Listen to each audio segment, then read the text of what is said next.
All right, we're back. Judd'z Budz, episode apparently 198. I looked at Twitter. Gretzky squared.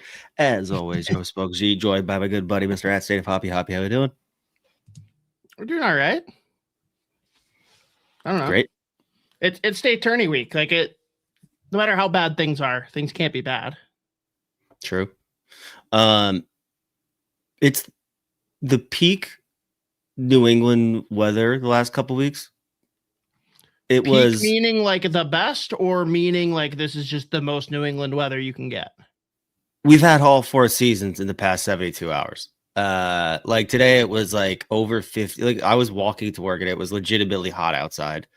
And I was just like, what the fuck? Yesterday it was snowing and raining. I also had the most like Spoke Z luck humanly possible. Like, I mean, I have that comical bad luck 24/7, and it was snowing as I was packing up my shit to leave work. I go downstairs the second I have both feet out the door. I didn't know it was going to be snowing.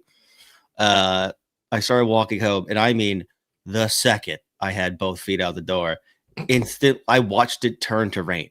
It just rained for an hour, and I was miserable. No jacket, no rain jacket, no nothing. I had to and I had to pick up. They made me get a laptop to bring home for work instead of my PC little box thing, and that was in my backpack. And I was like, oh boy, was not great, but made it home eventually. And then literally 3 days ago, it was like a full-on blizzard here. So I mean, it's been insane, and I'm at the point now where I like to wake up every day not knowing what the weather's going to be, and then just surprising myself, and absolutely never being prepared for inclement weather. What do I wear if there's inclement weather? Damn it, that's a great pull. I haven't heard that one in a while. What do I wear if there's inclement weather?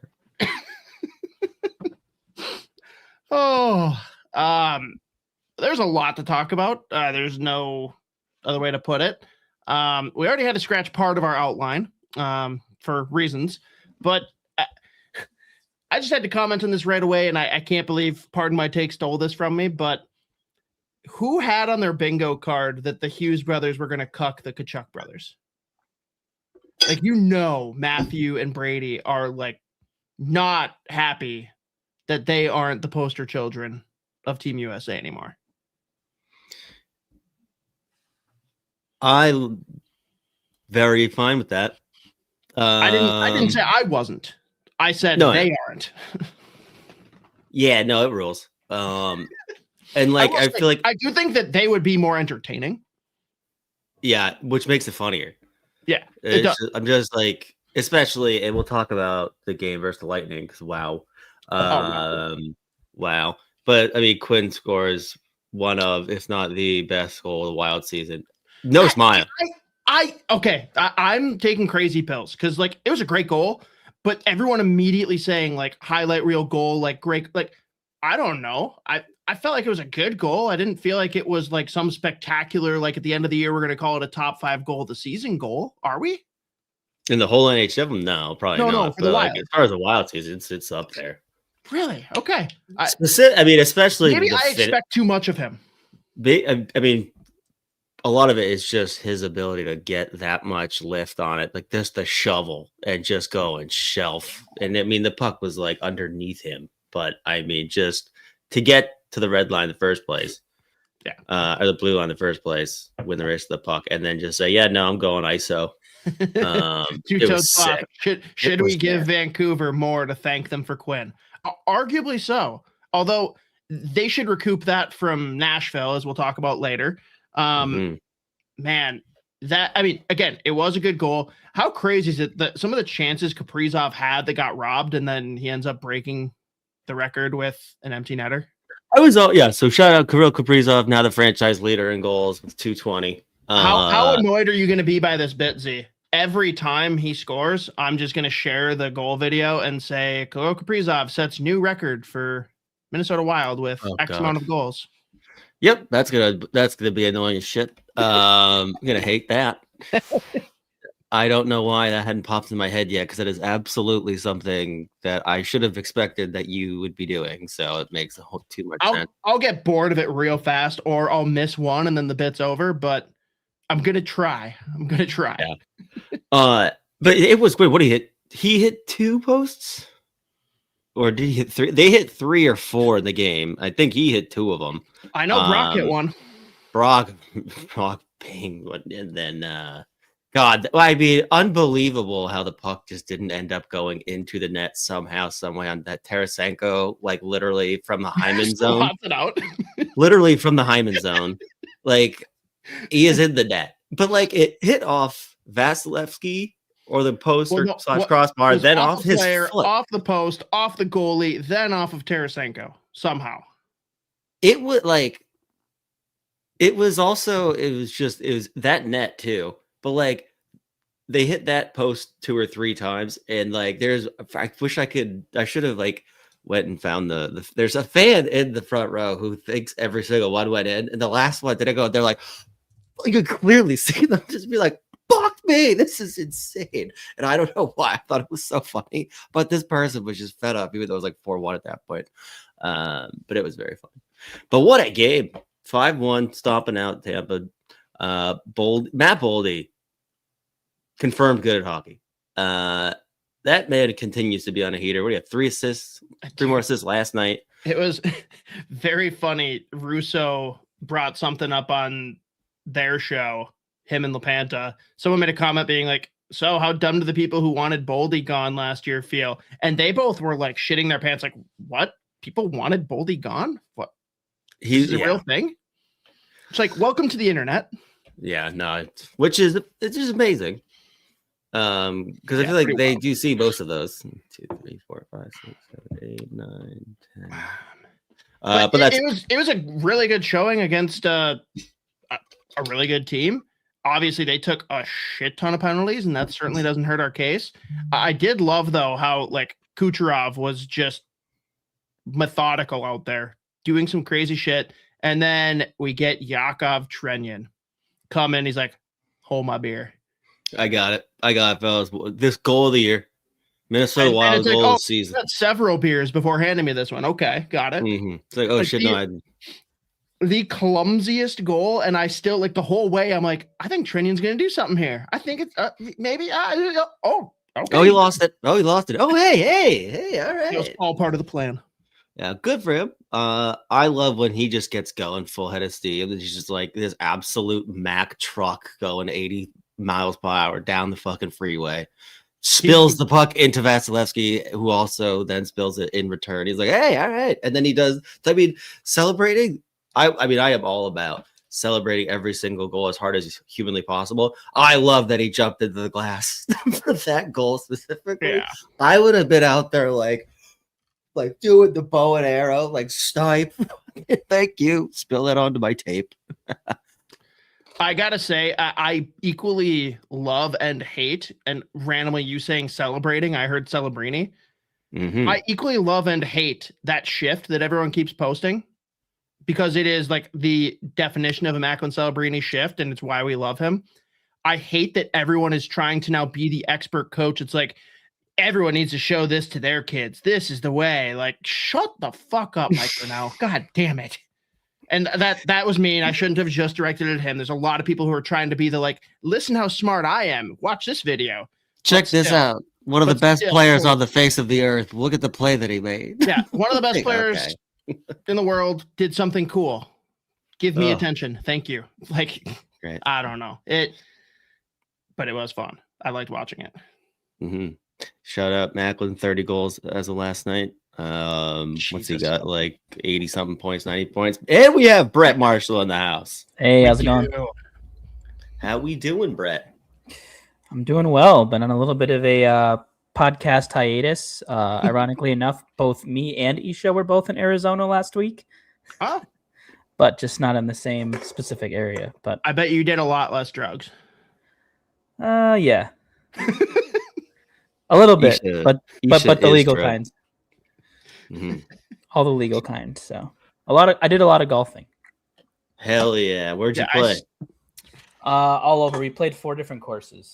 So, Fuck yeah, that rules. hat is from one of the ones that I played. So called Sidewinder. How'd we shoot? A lot better than I was anticipating. So I think I had 80, 81, 82, and then I had a bad round of like 96 when I was tired. So 96 is a great round for me. I don't golf, but it makes me feel if I could consistently hit in the 90s, I'd maybe consider golfing. Yeah, my goal is usually to break 80, but I'm usually pretty happy anything between 80 and 85. I think my handicap's just below a 9 right now. So, hey, single digits. We like that. Single digits. Yes, sir. That's all that matters.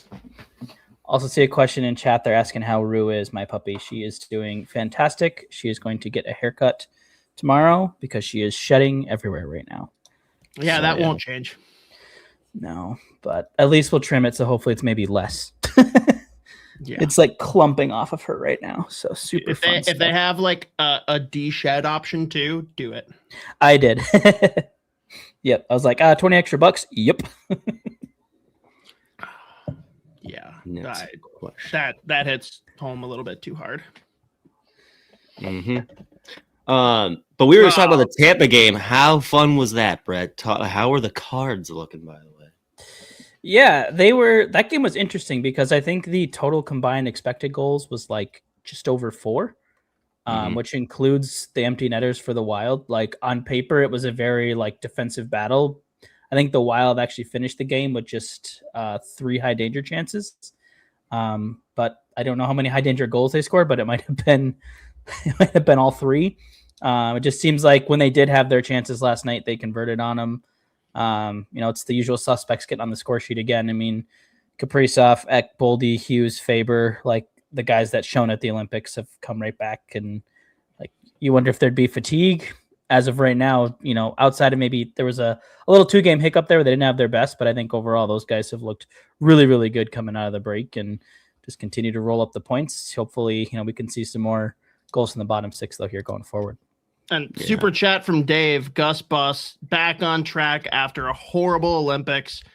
I still think the Olympics got overblown a little bit. He got hung out to dry pretty bad, but yeah, there was definitely question on where his head was going to be at. And I mean, did the Gus flu game just kind of reset everything?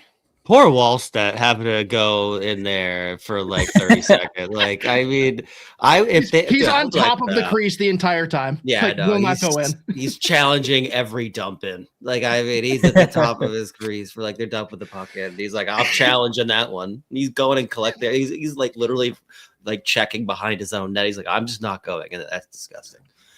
It was weird. Like his head just like didn't move. All of a sudden, he skates like the overhead. I'm like, oh my god, what happened? They just ghosted him. He's all over. That was nasty. That was a great win. But I mean, just real quick here though, the Matt Boldy, like it's just been a season-long tear. Obviously, again, like I said, 3 assists last night. He's in points in I think 11 straight now, including 2 back-to-back 4-point games against Nashville and Colorado. Like, I think it's 72 points now in 58 games. I mean, he's got to be in the conversation at least right now for as far as like best contract in the league. That's $7 million cap hit. Thank you.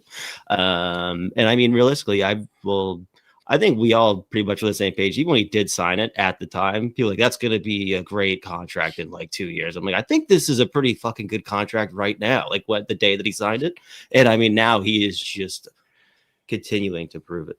I think it's easier to say now with where the cap is at league wide. Like, yeah, obviously that's a darling contract. If this is where the cap was back then, I didn't think it was a bad contract, but I didn't know it was the like walk away home run because I think we were still at a place at the time, and it's hard to go back there with how good he's been. But he was still kind of bipolar Boldy. Like he was on a 10-game heater and then a 10-game drought. Like I understood some hesitation. People that thought it was a horrible contract are dumb, but like I didn't know right away that it was going to be a steal. I hoped. Yeah. I mean, I've been tooting his horn for 2 years saying I fully believe that he's a superstar in this league. I think, and I maintain this, that at his peak, which we're not there yet, he will be better than Kirill Kaprizov. They play a different style, but I think when it comes down to the point totals and stuff, like we're already seeing it this year. He's like neck and neck with them. Matt Boldy is, he's age 24. Like his prime years are probably 25 to 29. Kaprizov's on the tail end of that. That's right when now. Kaprizov started. Right. I think a lot of times because they came in at similar times to the team, like I think a lot of times people are like, oh, they're like the same age. No, like Matt Boldy is I think 5 years younger than Kirill Kaprizov, and doing what he's doing. A deeper dive into it, 11-game point streak. He's had 6 multi-point games in that stretch, including 2 4-point games. As he mentioned, 3 points against Tampa Bay last night. Just absolutely crushing it. We've seen the penalty kill be added to his workload. He's part of the perfect penalty kill at the Olympics. I think we've seen some of that roll over. I don't know if we've allowed a power penalty kill goal, maybe one since coming back from the break, but I think, that's looked improved, and he's been a huge part of that. He's went from a dynamic offensive player now to a all situations full 200-foot player. I think the Olympics finally made people take a little more notice, but I think the other issue with the Olympics is that, to the Gus point earlier, is I think there was some overreactions from whatever they played 8 games. Like the goalies have bad games. Gus were they stinkers? Yeah. But he's had 2 back-to-back stinkers throughout this season too, but he's otherwise been great. So, I think if St. Louis all of a sudden has, people trying to buy Jordan Binnington for his, flash in a pan performance, like buy in on that, go for it. For me though, I think the reason that the Binnington one you can sell yourself on is I think buying a goalie at the deadline is a bad move, historically speaking. Binnington might be the rare goalie that can come in and click right away if he's put in a winning environment.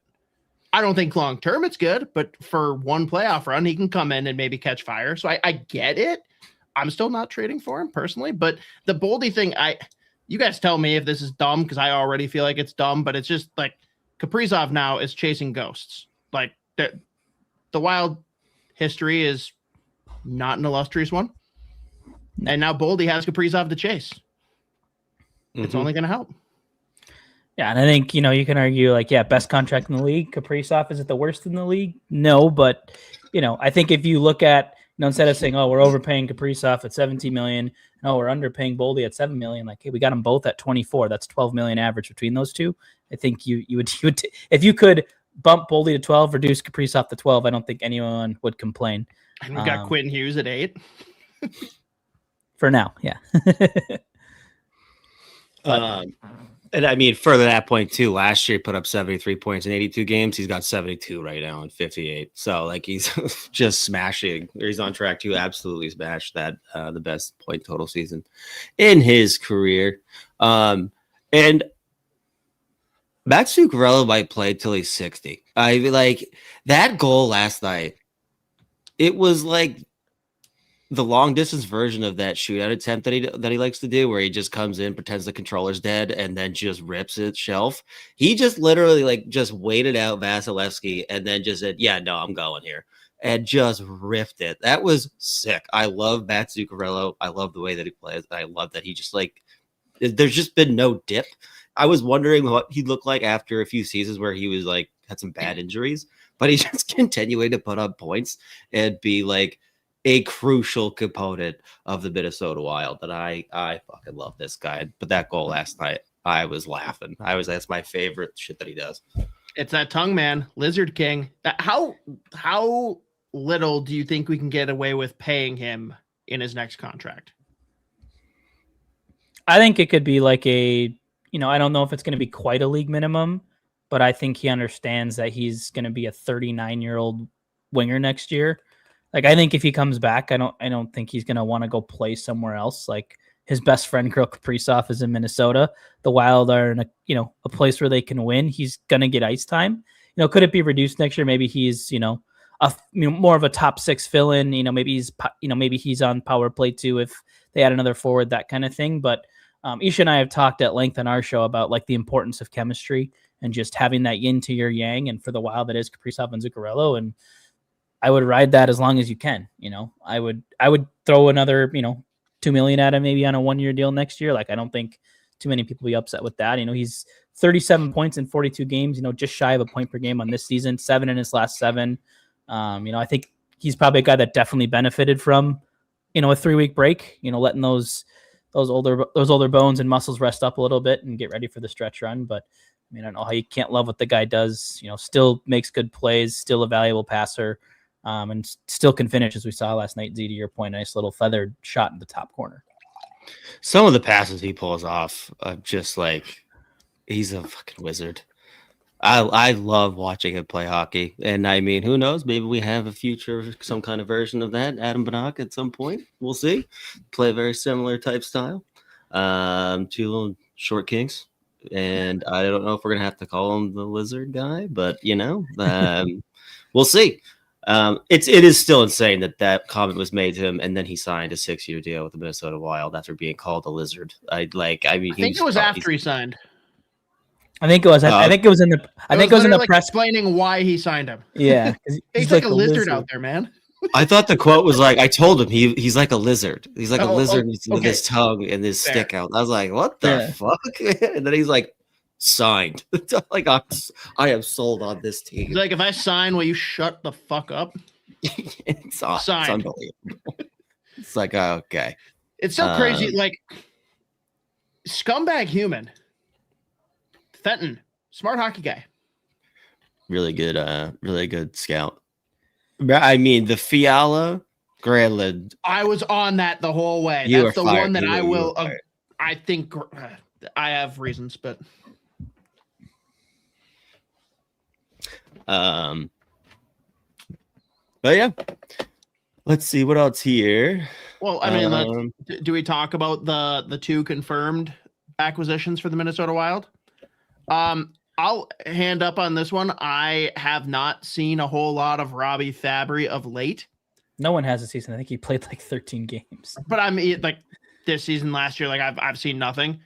I've always been a fan. Like, I like the way he plays. He's a guy that's gotten a couple of bad shakes. He's had bad injuries. Like, if he can stay healthy, he's fun. He had some shifts where he was buzzing last night. Almost tucked one. Almost tucked on. That one shift in particular, like, it stood out. And yeah. I mean, he's not going up the lineup, but it's a guy that you can play for now. Yeah, and I think, the key is if he can stay healthy. I mean, between being injured and being up and down, going back to 2015 when he started his career, 72 games that season. Then since then, 51, 32, 9, 52, 30, 56, 28, 68, 44. And then this season, that was just his 16th game last night. So been in and out of lineups, but I think I think you look at, if you, didn't, as Endless Bane is put in the chat here, like if you hit an upgrade button on Vinny Hinostroza, I think you might get kind of a Robbie Fabry. Like, he's not going to be anything crazy.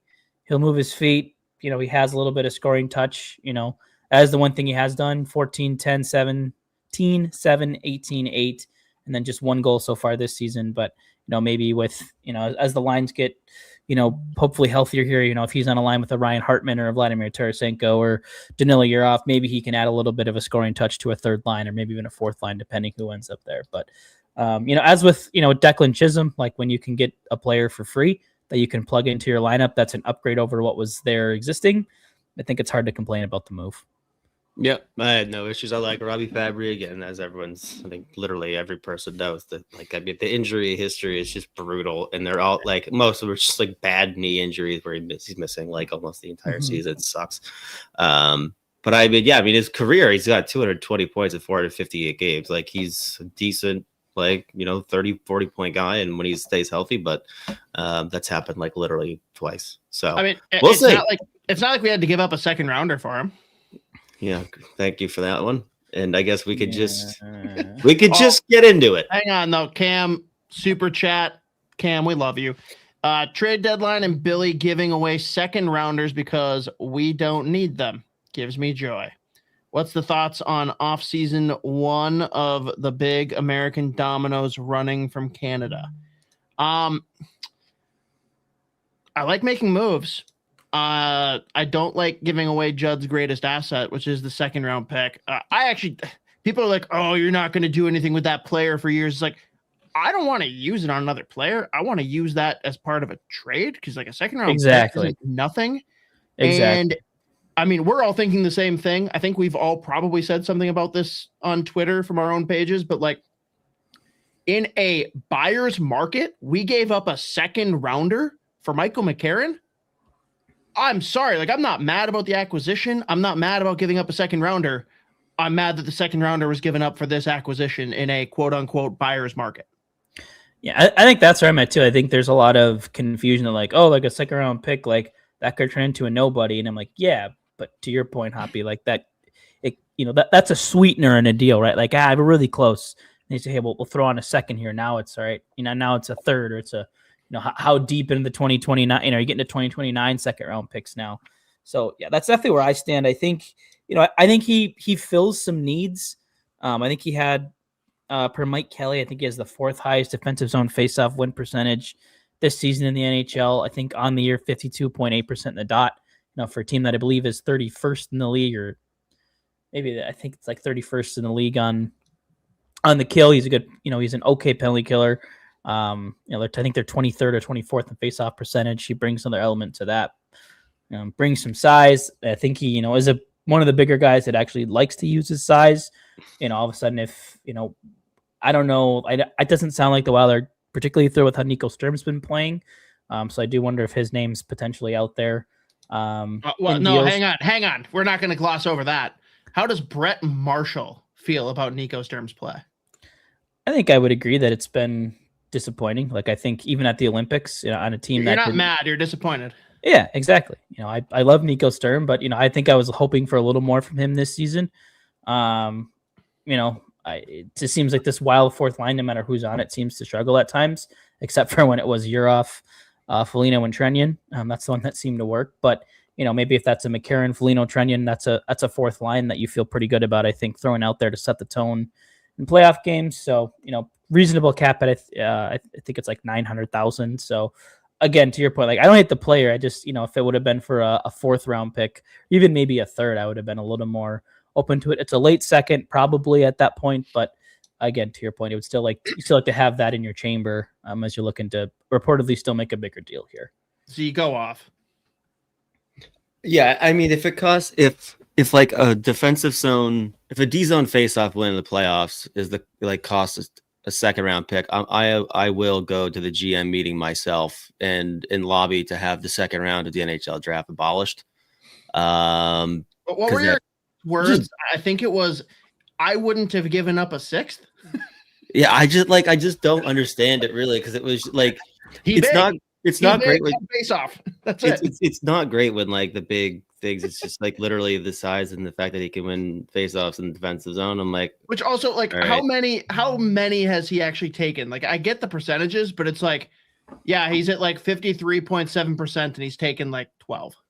No, to me, I was sitting there like, Billy got chirped for bringing JT Miller and company to the Olympics. He's like, oh yeah, check this shit out. Like, wait till watch this and just clear this second out for Michael McCarron. But like, yeah, the thing is, if they are planning on making another big move, like a second round pick is not nothing. Now, yes, it's in 2028, but like that's still a legit future asset that you can like put in a package for something bigger, and they already don't have that many picks to deal with anyway, like high value picks or high picks to use anyways. So I guess, yeah, I mean, I was just confused, but like whatever, I guess. If the 4th line, there's 3 absolute scud missiles in McCarron, Foligno, and Trennan, that could be very fun and terrifying to watch in the playoffs. But I'll be curious to see if they have like a rotating 4th line as well. Gets past them. Yeah, because like you look at like what Florida has done the last few years in the playoffs, they've had 4, 5, 6 guys that they've thrown like in different games for the 4th line. Like Nico Sturm was in and out of the line for a little bit for that second cup run. Like Thomas Nosek was in and out at points. Like it's interesting. I mean, if you have some more guys that you could use down there and you have some kind of rotation, if you're not just like banking on 3 guys to use on in a 4th line role, I don't know. But yeah, the cost seems crazy to me. In a buyer's market, I think we got to get rid of that term. I mean, it depends on which trade we're looking at. We'll talk about some of the other league-wide stuff going on here soon, but I just hope that Judd Brackett doesn't get thrown in on one of these trades. To your earlier question, 811 faceoffs taken this season. In the D zone? Total. I mean, still more than I would have thought. In the D zone, I don't know. But I mean, also the first thing I thought was about when Zuccarello hit, like, slashed him, and that motherfucker went down the tunnel pretending that the stick hit him in the hand. He went down the tunnel. I mean, and the refs were like, get the fuck back out here, dude. It's weird. And he was just like laughing, which is like, I mean, I was at the bar during that game, and I do remember I may or may not have tweeted, like, how do you not retire if you're Michael dude. So I was like, all right, well, welcome to the team, I guess, bud. Does Zuki walk past him in the locker room and just give him the head? I do like that. I think Russo put out like some of the quotes from the Wild players, like, "Yeah, he's an honest player." I'm like, "What do you mean? I just tweeted the video out." What are you talking about? Sarcasm. Like, what the fuck, man? He didn't use the sarcastic font. Yeah, God. But I mean, we'll see what else they got. Apparently, they've made the one that I think at this point we've all been assuming that at some point Vincent Trocheck may end up on the Wild, or probably will end up on the Wild. Sounds like they've made their one final offer. I'm nervous because that sounds like pretty much everything you have left to use. Sans Wallstedt, pretty much, yeah. Well, yeah. Right. And Wallstedt alone isn't going to get you a whole lot. I mean, we've said it endlessly on here. Trocheck makes you better. I'm not mad about adding Trocheck. I'm mad about the cost and not being able to take swings on any other players this summer or beyond. And I don't see him, like, he comes in and he'll be our 1C. He's not a 1C for me. That's the difference. Like, I would rather pay more, take a big swing, and bring in a true 1C. And I don't care if that's now, this summer. I don't know. I want to know where your guys' head is at, because Russo kind of nagged on Robert Thomas. Just like, why would you go for a guy like that when some of these bigger guys can be available in the summer? I'm like, I'll settle for Robert Thomas. I'm totally fine if that's the guy that we're going to get. He is a 1C. He is going to fuel Kirill Kaprizov. Are the other guys better? Would I rather have Jack Hughes, Austin Matthews? Sure. We don't know if those are going to be a thing. Robert Thomas is a thing, and I think he could make a big difference on this team. Am I crazy? No, I don't think you're crazy. I don't think that the Wild have the package that other teams have right now. It sounds like Buffalo got a little bit scared off by the asking price. And if there's a team that has young assets to move out, it's the Sabres. Like, they have pieces they can move. They have roster players they can move. Apparently liked Colton Parayko enough to get him off that roster. But Colton Parayko agrees. Yeah, that's true. By the way, wild that him and Uyghur both get announced well before either of them have agreed to a trade, when both of them have protection.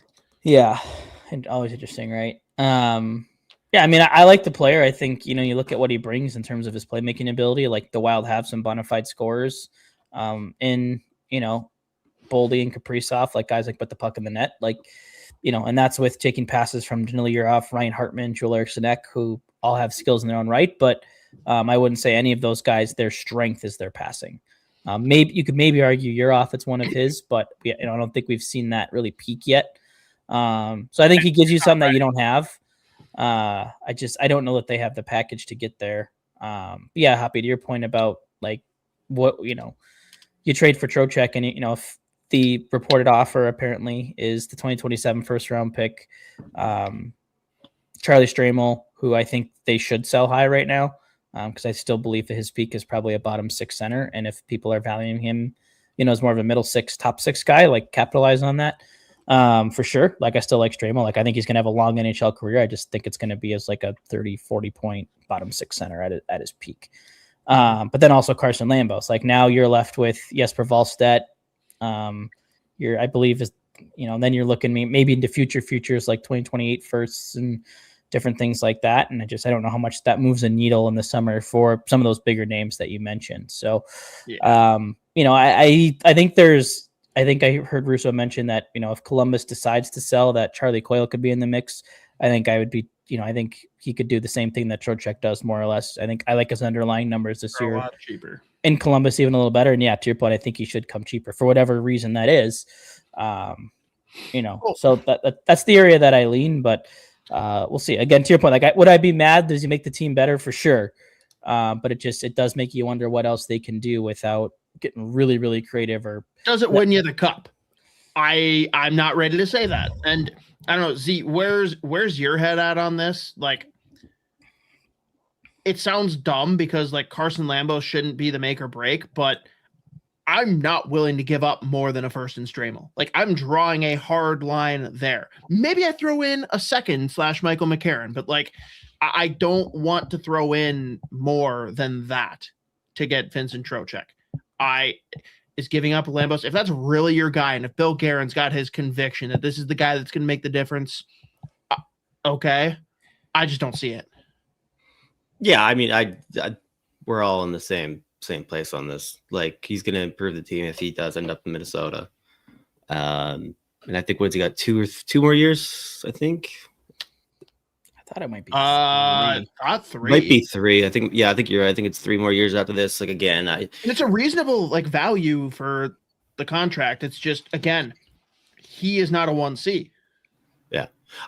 And like you just said as well, Brett, I'd rather give up less and bring in Charlie Coyle, who again is having like actually a ridiculous season in Columbus. Like, he's like, I think it was Dom just put out like his like league award nomination, or like top 10 list for his tracking data, and like Coyle is up there with like the Selke candidates, and he's like putting up points. Like, he's been really good. He had 2 more assists last night. And I mean, I would be fine with them giving up not a whole lot for a rental, honestly. Like, that's the thing. Like, if it's like nothing great, like if it's not your best assets, like I have no problem with a rental, and then you give like a Daniil Yurov a whole year next year trying to be your 1C. Or you still have those assets to go out and acquire a 1C. Like, I don't know. But that's where I kind of land on that one. Mm-hmm. So my question then for you guys, 3 point play out now, I think. Which in the East, it's so clustered. I don't know. We might be losing Brett a little bit. We'll see. I'll start with you on this, Z, and we'll get Brett's opinion if he bounces back in. What holes need to be filled for this team? We all know 1C.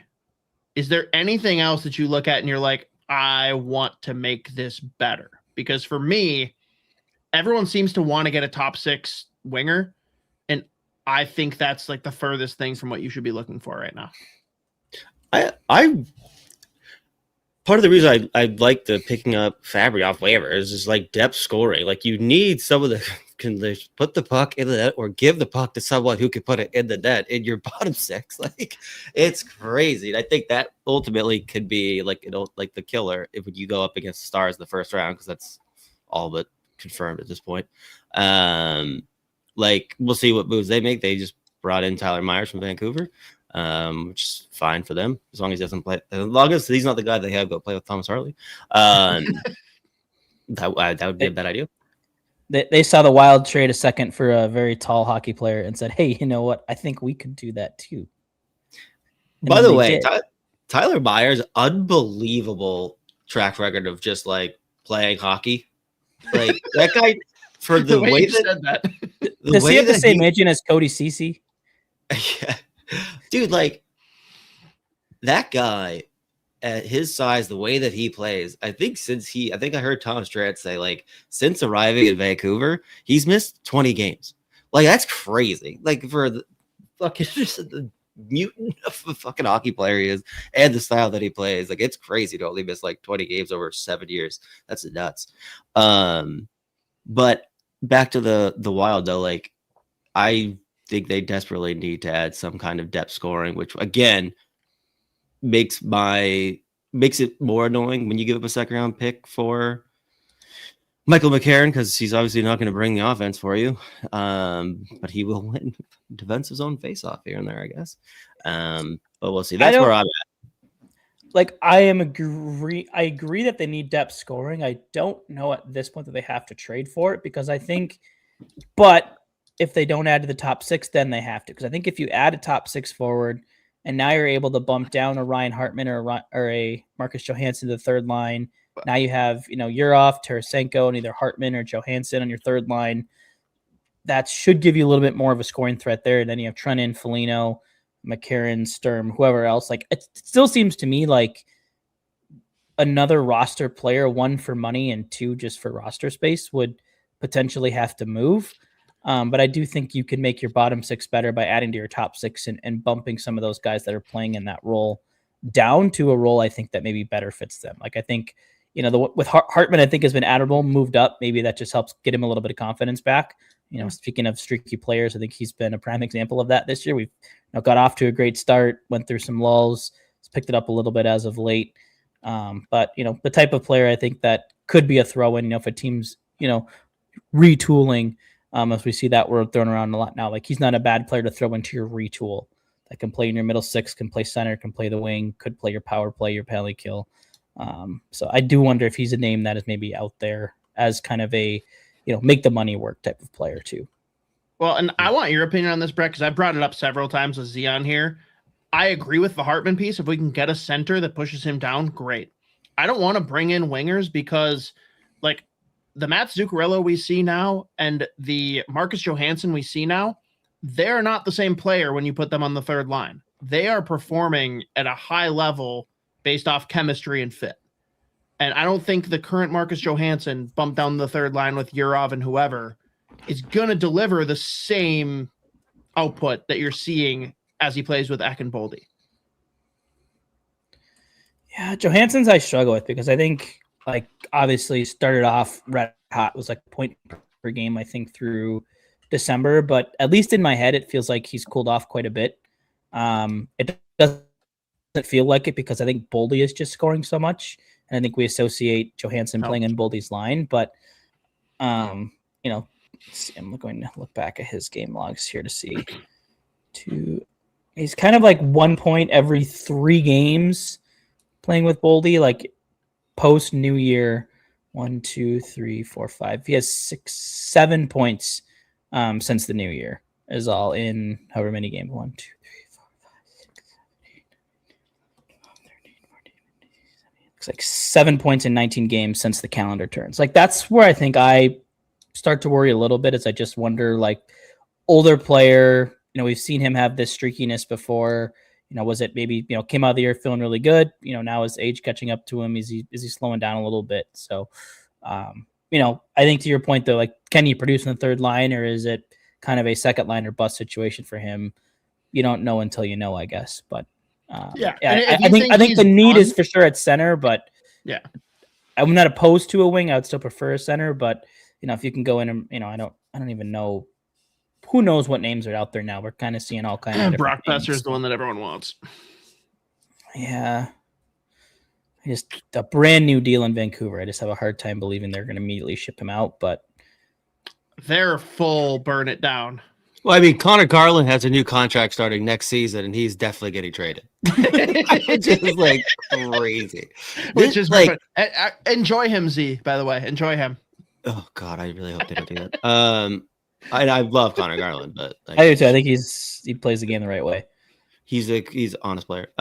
He got a helmet thrown at him by Nathan McKinnon, my favorite clip of all time in the NHL. Like, just right in the face. Oh my God. So all right, let's flip it then, because Z, you said before how, like, Florida has leveraged depth and had like 5 different guys rotating into the fourth line. I'm not even worried about the rotation. I'm worried about the inevitable Minnesota Wild players getting hurt. How do we feel about our backup and depth options if we have injuries? Let's just say to the bottom of the lineup, bottom 6 and third pairing. Do we like the guys that we're bringing in? How do we feel about Lambos and Hunt? How do we feel about a Ben Jones, a Hunter Haight? Like, do we need to bring in That's Tyler Pitlick's music. I think Fabry and McCarron were somewhat in response to Ben Jones and Tyler Pitlick. And I think they like Hunter Haight as a prospect. I just, for whatever reason, he just, isn't. I just don't think they don't think he's quite ready. I think he's looked okay in his limited showings. Again, that fourth line's been a black hole devoid of any life for much of the season, no matter who's been on it. So can you blame that on him? He's a part of the problem. Is he the problem? I would say no. But yeah, it's I don't think we'll see a lot of them. So hopefully there are a couple guys deep in the event of injuries now. As for the defense, I feel fine with the 7 and 8 being Damon Hunt and either David Jiricek or Carson Lambos, depending on what side you have to go down to get into the 8th. I think, Lambos we had, I think, like a 1-game sample, and I thought he looked good in that 1-game sample. I think there was a period there where they were rolling out Jiricek and spot check on the third pair, and it wasn't working. And I was like, I don't know, I'd maybe get the guy who gave you one good sample, see if he can do anything. I like Lambos. I've always been a big Lambos believer, and I think he's done for a pretty poor Iowa team. I think he's held his own down there from what I've been able to gather. So I'd like to see him get a shot, but if he's a trade piece, I understand if you're, in Lambos' situation, you're looking in the depth charts 4 or 5 deep in front of you, you might want a chance to maybe to think you belong in the NHL too. So I feel okay about the depth, but if they improved it for a minimal cost, not a 2nd-round pick, I'd be open to that, I suppose. They're quickly running out of those anyways. So no, they are out of those actually officially. They don't. You can't trade more than 3 years out, right? I think they might be able to trade 2029 pick. I can't remember because they are literally 3 years deep in no 2nd-round picks, which kills our bid on here of just loving all of the 2nd-rounders, even though apparently Twitter hates the 2nd-round picks. So. It's a very funny thing. People like, I don't fucking like those. I'm like, all right, whoa, Jesus Christ. So we talked about it earlier, though. The one positive out of this, because people have been so anti-Billy online, like he's the problem, he's killing this team. People are now overcorrecting and aggressively defending this trade. Like I've had people come at me hard, being like, "You just see what he did at the Olympics. Just shut up. You don't know what you're talking about. You're a casual fan." I'm like, just gonna step away from this. I love that casual. Cool. Thanks. How do we feel? Go. Connor Garland just went down the tunnel after taking a big hit. So unreal. We spoke that one into existence. Jesus Christ. Z is thrilled. I mean, that was like when Detroit had the offer for Tyler Myers on the table for like a week and a half. It got to the point where like they needed, like Tyler Myers was, they're like, he's not playing. And it's like, and he's taking warm-ups. Okay, but he's also not playing still though. And it's like, wait, what was going on? And they started practicing again. They're like, why is he on the ice? For the love of God. Like, we're definitely trading him. And they started taking warm-ups again in pregame, and they were like, this is absolutely insane. What is this organization? What is this franchise? This is crazy. That team, by the way, is the vibes there, not great. Yeah, that is factual. Real quick though, just because we start talking about Robert Thomas a little bit, I'm really confused. About like part. I understand the St. Louis Blues; they are awful. There is like I'm not sitting here like, oh, there's no way it's going to take like, there's no way they won't be able to turn this around. Most people thought they were a playoff team coming into this year. But like, I understand moving on like from like Parayko, especially if they can get a 1st-round pick and Radi Mirka, who's like you're hoping, I guess, like turns into like Colton Parayko, except someone that can move the puck. Like, and I think he probably will because Mirka's fucking awesome. That was reportedly a deal. I love that. Still not confirmed, by the way. That's insane. But I mean, it sounds like it's gonna get done. But like Robert Thomas is like in what year? He's 26 years old. Yeah, and it's really weird. 8.125 through 2031, 25 years old, legit 1C point per game player. Like, I don't understand it. Like, I was like, well, either. That's why I'm like they've been aggressively like probably gonna move Cairo as well. And like that one's different. I felt like that was just like a toxic situation for a couple of years now since Brewing. Yeah. But like Robert Thomas, to me, I don't know why they would be. I love Robert Thomas. I love him. That's what I mean. If I'm the Boston Bruins, I'm basically doing anything I can to get him. You just look at kind of like their current core players: Buchnevich, Dvorsky, Holloway, Kyrou, Neighbors, Snuggerud, Thomas, Toropchenko, I think is a good depth guy on the blue line, like Philip Broberg. They'd probably argue Logan Mailloux is one of those guys. I don't know that I would. And then a lot of Bad player. Why is that, Brett? I just don't think he's very good. He stinks. I think he's really bad.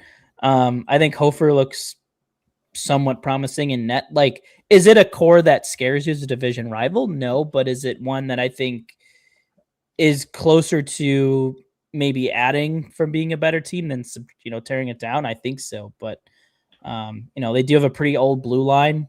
I think, like, you look at some of the birth years, 92, 91, 93 for a couple of those guys. It's straight up Big Daddy old balls. Like, they are old. Maybe they're just trying to be in contention for first, second overall so they can get both Stenbergs. I don't know. Like, that would be cool. Well, like, that's the thing. They've drafted really well the past few years too. Like, and they've got a couple guys who are pretty close to being ready. Like, moving on from Robert Thomas is insane. Unless you're because they were reported. They have been asking for apparently just a king's ransom for Robert, which makes sense. But like, I just don't get it. I'm like, I would for sure keep him. I was like, yeah, because one of those 4 first round equivalents might turn into Robert Thomas. Yeah, you might get a Robert Thomas in a few years. That is my favorite bit out there. It's like, oh, you might get. Yeah, well, there was, I think I retweeted, someone did a graphic. I think if you go back onto my profile of like all of the first round picks, like what those have turned into at the trade deadline, like any first round pick that was traded at the trade deadline, what those players have turned into. I think it was like 59 players over the last couple seasons. And like the one somewhat notable player on there was Wyatt Johnston. I mean, anything that gets traded to Dallas, chalk it up. Yeah, so 2013 to 2025, and like I'll read off the notable ones. It feels like a no-brainer though, right? Because of playoff teams trading those picks. Yeah. Sandine Pellikka, Keandre Miller, Wyatt Johnston, Konechny was one. Pellikka was a deadline trade? The pick used to draft him was. No, right. That, like, he went at what, like 14? 17 is what this says. He fell to 17? Jesus. Lambos, Stenberg, who both we talked about. Liam Greentree, who was just traded for Artemi Panarin. Beauvillier, Easton Cowan. Fucking Cosgrove. Yeah, Joan Valeno, Brad Lambert. Some of those guys, it's too early to say, but like there's not a ton, at least from the first round aspect. So like I think that's something important to remember too. And I would imagine, that list thins up even more when you go to the second, third, etc. So perhaps that's the reason for the why are we so mad about a second? But I think to your point, it's not about who that player could be in the future. It's how that pick could have improved a trade package. What do other teams think that second pick could be? Exactly. Yeah. But is it just Billy's like determination to win? He's like, oh, people are hot in on this player. I'll up at him. Just the thrill of the auction. Like, hey, $1. Like, you gotta win.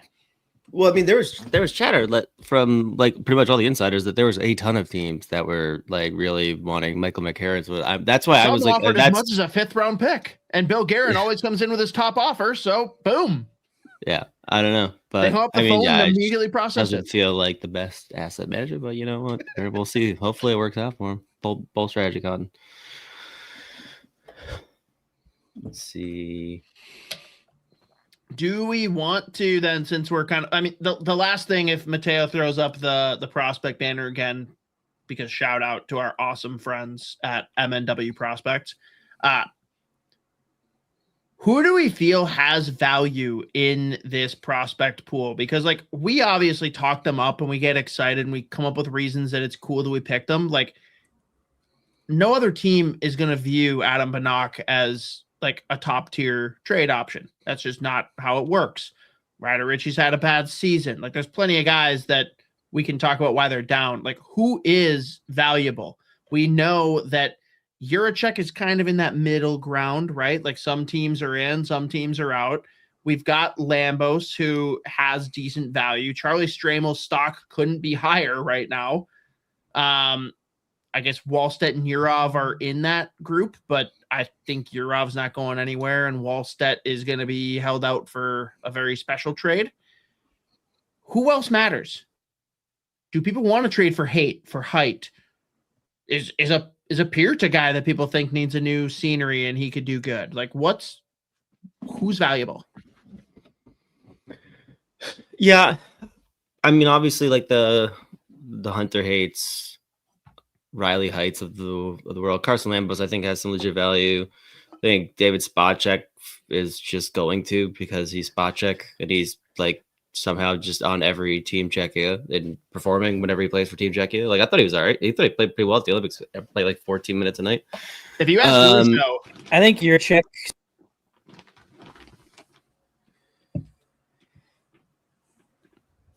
Oop, there's back.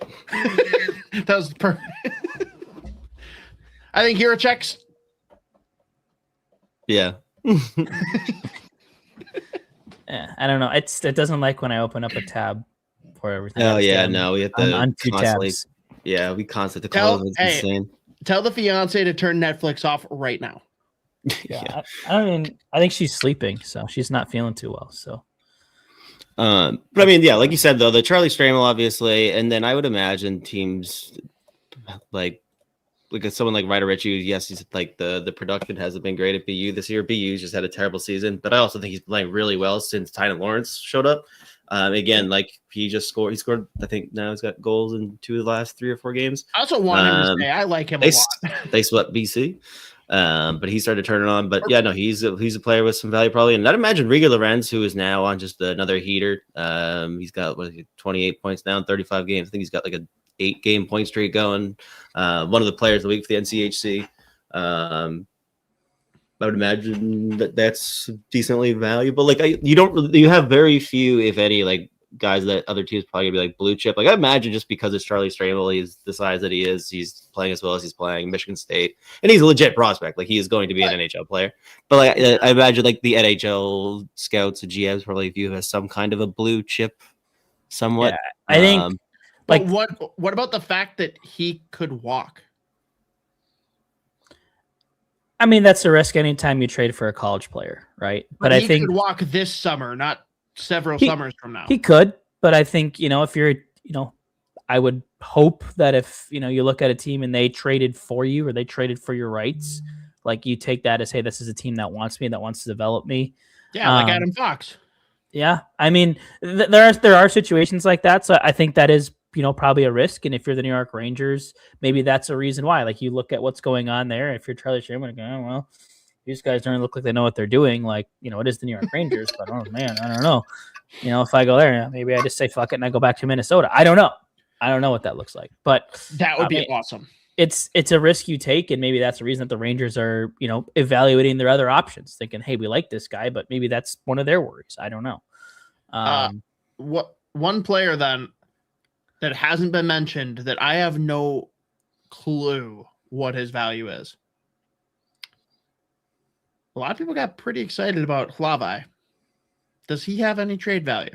Or does he make it easier to trade a Wallstedt for a big deal? We're not trading Wallstedt for nothing. If Wallstedt's going for a freaking Trocheck or a Braden Shen, I'll be very upset at all of the people that defend gold medal Bill Guerin. But like, what's his value to us and to the outer market?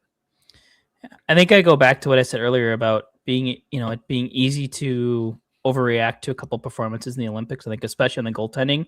I think the Swiss goalie, who's like 40, had a really good run. Like, I don't think there's any NHL team going, hey, we need to get that guy over here right now. Like, is that more system based though? Whereas Slovakia, like that, maybe not as much. And again, like I think you have a Jesper Wallstedt case study with you saw, hey, this guy was really bad in Iowa. You put him in front of the Wild have a very good defense, but I think you can make the argument, hey, you put him in front of a somewhat competent NHL caliber roster. Like all of a sudden, this guy looks a little bit more steady. I think Hlavai had some good moments, and I think from the sounds of it, he believes that he has NHL talent and should be playing in the NHL. I think he thought it before the Olympics. Yeah, and I think that probably reaffirmed it to him. He had some moments where he didn't look as great, But when you're playing against the best players in the world, some of the unless he's not one of the best goalies in the world, but is he a top 64? Probably. Maybe. If there's a team that believes that. If it were me, I'd capitalize. If a team thinks he's got a chance, if he can be a piece you throw in, I think I would do that. I don't know if I'm ready to anoint him as the backup if they do move on from a Wallstedt. It's hard to say. I haven't watched enough Iowa to know if it's the team in front of him. It's hard to watch. They're good. They're playing well now. Good. But so I don't know. It's an interesting one. Like, I think, is a team going to give you significant value for him? No, but I think, much before, like, if you have to throw in that quote unquote sweetener, if he's like, hey, throw in, we're close here, throw in Halava, and then we'll get this done. I don't think the Wild are going, I don't know about that. We got a team, wanting to give us big stuff for him. I doubt that's the case. Mm-hmm. Yeah, that's where I'm at. All right. Good insight, Z. Gonna say the same thing. All right. So then let's talk about some of the chaos around the league. Or do we want to talk more about guys that the Wild should be going after, that we want them to go after? I don't know if Mateo's bookmarked, if people have mock trades or targets or anything in the comments. Where do we want to go from here? Zzen. Yes. I don't care. Like which way you want to go? Oh, no, I was talking about the comment. Oh, I didn't see it. Cole said Wallstedt for Hall of Famer. Oh, hell yeah. And Dylan Cousins, good player. Yeah, I love Dylan Cousins. I don't think the production was crazy this season in Ottawa. Ottawa is fascinating. Like their defense is legit insane. And they've just had some bad losses sprinkled in the past couple months here. That one last night against Edmonton was brutal. That's a tough one. And I mean, like, it's unbelievable. Like it really looked like when they made the acquisition of Linus Ullmark that they had finally solved that issue. And then there's just been a tough second season for him, obviously. But like you look at I was going through JFresh's that website. They just looking at each D pair. Their underlying numbers are like insane. Like they are really fucking good. The couple of those defense pairs are just absurd. But it'll be interesting to see what they do. I mean, I think they're really.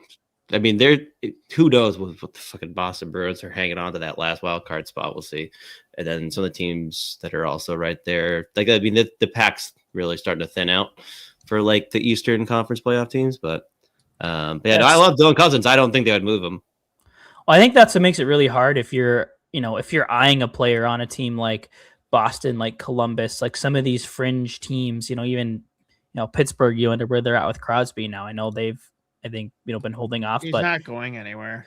No, I'm just saying, but just like in general, like these teams are hard because we're in a playoff spot, but are you good enough to get through the gauntlet? But like, do you, some of these teams have veterans that they want to, give them the chance to do it again. So I think that's what makes it hard if you're a team trying to trade for some of those teams, because they're kind of like, well, if we win today and tomorrow, all of a sudden we're not selling. Which is crazy that it's that thin. Like, you should know who you are.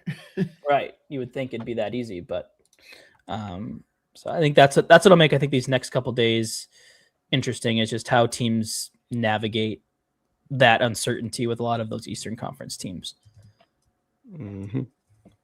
So I think the West, for me, is pretty much down to which of the Pacific teams can potentially crawl in as the wild card 2. Because I think we all hope it's San Jose. I really do. I think it'd be awesome. I think they absolutely could do it. Like, I mean, I think they're fucking better than the Seattle Kraken. I will not even stomach that. Dude, maybe we do a quick pivot. Mateo, I know you're ready. We got to talk about the Utah Mammoth. They're in on Robert Thomas, but they also supposedly have a deal in place for Mackenzie Weegar. How do we feel about this official one? now? It is official. Yeah. Okay. So it's 3 second-round picks, all this coming draft, which is crazy. Plus Oli Mata, plus I can't remember the prospect, but he plays for Cornell. And I think Wheeler said he was 12th in his upcoming rankings for Utah. So B, not C level prospect. They also have really deep They do prospect that. pools, so They I do. get it. But so like that's insignificant. Kudos to them for moving off of Olimata as part of this trade and giving up 0 premium prospects, no first round picks. And like people can say what they want about how Mackenzie Weegar has performed this year. I think this is a great move. I think he's a great fit for Utah. You guys tell me if I'm off my rocker. Yeah, I think, the Wild have struggled mightily against Utah since they've been relocated. I don't think the Wild have beaten them in regulation yet. When I was doing some stats, I think before the Olympics, on how good the Faber and Hughes pairing have been offensively, I was looking at data sets from like going back to I think when they were assembled, and like over that time, I believe the Nate Schmidt and oh my god, they are! It's insane. The Nate Schmidt John Marino pairing is nuts. It's one of the best in the league. It's insane. So, like Nate Schmidt's numbers by himself the biggest John Marino supporter you will find. Yeah, you got a former Penguin and a former Gopher on a pair. I think Copy's gonna be pretty excited about that. But hey, Olimata's a former Penguin too, and I will not defend him for a second. But I think like at the time I did it was late January. It was like in the last, I think it was 18 games. They were outscoring opponents. I think it was 18-0 or something at 5-on-5 with like a 64% expected goal share. So you have that shutdown pair. You add Weegar, who's maybe a little bit more of an offensive type guy. Is Sergachev healthy? Is he playing? Yeah, he is. Right. So like you have and they've still got the secret weapon just cooking right now. Z, your favorite. Is he your favorite prospect for Utah besides Desnoyers? Probably. Is that Simashev that we're talking about? Mm-hmm. Yeah. So I think, I think they've got a lot of good pieces in place. Like I think they're going to be able to re-sign some guys. I think like I would bet Schmaltz re-signs there. If he doesn't for whatever reason, like that'd be a guy I'd love the Wild to go after one way or another. You want to get him for 11 mil? Sure. I think he's a good player. 11 million, probably not, but that's tough. That's tough. Under 10, I'd think about it. But he's not going to think about it. And we got to pay 17 or 18 to Quinn. So in a vacuum, would I like to have a player like that? Yes, I would. I don't see a realistic world unless we know Quinn's not staying. No, for sure. But yeah, I think, to get to answer your question, I think I like the trade for them. Like to your point, they have plenty of prospects that they've accumulated over this true rebuild that they've undergone. But you look at just the core pieces that they have in place with their young players and Cooley, guys like that. They just traded in the offseason for JJ Peterka. Karel Vejmelka, I think is a fine, like, is he an elite goaltender? No, but he's in that, I'm just fine category. Enough, like, like he's not probably bottom 10. He's not top 10. He's probably somewhere in that middle 10 of goalies. And I think I really like the direction they're heading. I think I had them as my 5th place team coming in, but wouldn't be surprised if they finished 4th. I think I had the Blues and them battling for the 4-5. I like Cole writing in Russian here. Does Coyle say to Quinn, "Take less, I buy you house"? That's great. So I like it for them. I think it puts them like firmly as the wild card 1. I think they work their way through the Pacific. I think they could be in the conference finals. Yeah. I mean, which would make me very happy. I don't know if they played today or last night, but I saw a tweet, or maybe I did see it today, that Vegas has not won a game in regulation since like December 16th, 2025. Yeah, they just came back against Detroit. I literally looked away from the TV. They were losing 3-1. They came back, tied it up, and I think it was Hurdle scored an OT to win it. But yeah, no, Vegas is a weird fucking team right now. Yeah, I think 14 overtime losses. Like, so and that's the best team in the Pacific right now. Like LA with injury, the season-ending injury to Fiala. Did they trade for Line, or is that still a rumor mill? I think it's a rumor mill. Yeah, they've apparently they've been kicking the tires on Patrick Line. as like a Fiala replacement, which is really funny. But Another bold strategy. Yeah, but like, man. So like they don't scare you. Edmonton obviously has been there, done that 2 years in a row, but you know, the Stuart Skinner trade is blowing up in their face. They still can't get depth scoring. Their defense is still really questionable. They just sent away a first round pick for a defensive center from Colorado. They also added Connor Murphy, I think, on the blue line. They also added Dickinson and Colton Dock. Yeah, from Chicago for just ridiculous amounts of assets. But they got 2 years with McDavid, so I think they're pretty much going, well, fuck it, we got 2 years. So, but yeah, so I mean, those are the three teams in front of them, and then we already talked about San Jose, who I think we're all rooting for. But yeah, I mean, I think anybody on that side of the bracket, I think, you know, is going to have a chance. So the gauntlet is where the Wild are probably going to be. So one thing we got to bring up, we're going back to Minnesota Wild here. And I need to know if you guys think this is as crazy as I do. Maybe not. I don't know. Father Pat chimes in on his own on Twitter. Says, if Shesterkin was made available, that would be target number one if I'm the Wild. And God bless Father Pat. Respect him. Love him. No. No. That's my simple answer. No. What are you talking about? And again, this is with all due respect. I don't understand this comment at all. So you guys tell me if I'm crazy. Should the Wild be all in on Shesterkin if he's available? No. Unless it's like a 1-for-1 Wallstedt swap or something like that. How do you make the salary work? Yeah, you don't. Like, and again, then long term, keeping Quinn Hughes and that contract, like this is crazy with the good contracts you have for Gustafsson and Wallstedt to be like, yeah, let's just go for Shesterkin because this is what makes us a contender. Yeah, I just think like I believe in Gus and Wallstedt. Like, I think they're fine. Like, are they Igor Shesterkin? No, but I think if you look at how adding a Shesterkin moves the needle compared to a bona fide top six forward, the forward's going to move that needle a whole lot more than, I don't know if it's a slight upgrades and install one way or another, but yeah, I think if you're going to trade for a star player, a goaltender is not where you're going to spend those assets. Yeah, we don't need a QB1 or QB for power play 1. We don't need a goalie. Like, let's just pass. I loved it. Just out of the blue. Like, was there even a report that he was available that the Rangers were shopping him?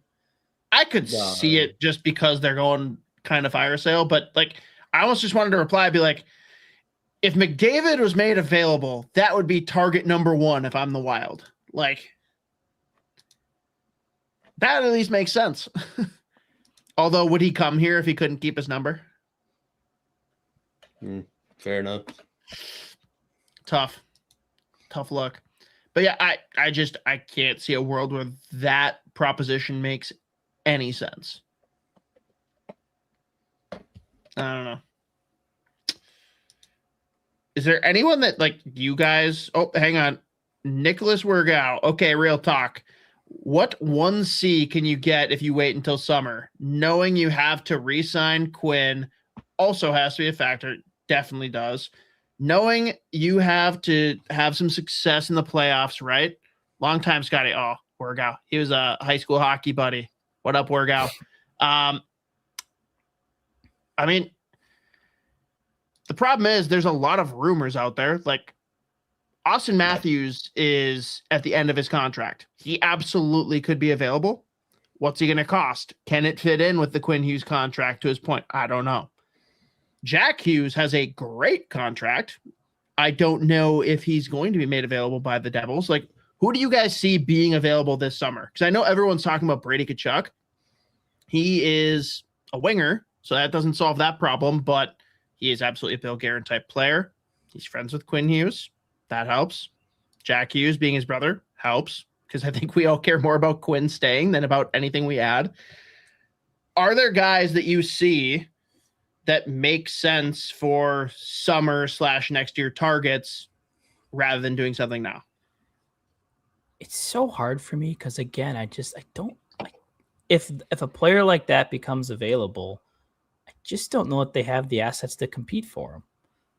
Like if Austin Matthews is available for trade, I don't think Jesper Wallstedt, that's probably going to cost you Wallstedt, Yurov, 2 other pretty good players, probably. And then you're still kind of needing to fill the void left by a Danilo Yurov. Then you got to find a backup goalie option. Like, that's where it gets tricky for me in terms of like trading, but like free agency, there's quite literally nothing. I think pretty much all the notable ones have more or less extended at this point. So I think that's where it gets tough for me, is I just don't know, like, if they can, and then, afford it acquisition wise and cap wise. To your point, if you're trying to extend Quinn Hughes, like, it's a lot of money. We've seen how it's burned some teams who go really top heavy with, 3-4 guys eating 50% of the cap. Like, it gets tough. So would I love to see it? Yeah. I don't know how likely it is. I mean, if it's meant to be, they'll find a way to make it work. Maybe you get some guys that, say, hey, we're going to push all of our chips in for these 2 years. I'll take a cut if it means so-and-so is going to come here and this guy's going to come here, and we'll give it a run. But I just think with the way the cap's going up, maybe that benefits you is, hey, in 2 years is going to be really, really high. Take your bets, and then you can get a huge payday, whether it's from us or somebody else. I don't know. It just, there's a lot of uncertainty around just how it gets done. And I just don't be able to see the Wild being able to compete, just given the assets they've given up in the Quinn Hughes trade. It's all the more reason that I love trading for Robert Thomas, who has term with cost certainty at a premium age. Mm-hmm. But it's fair. Like, we got to figure out the dollars.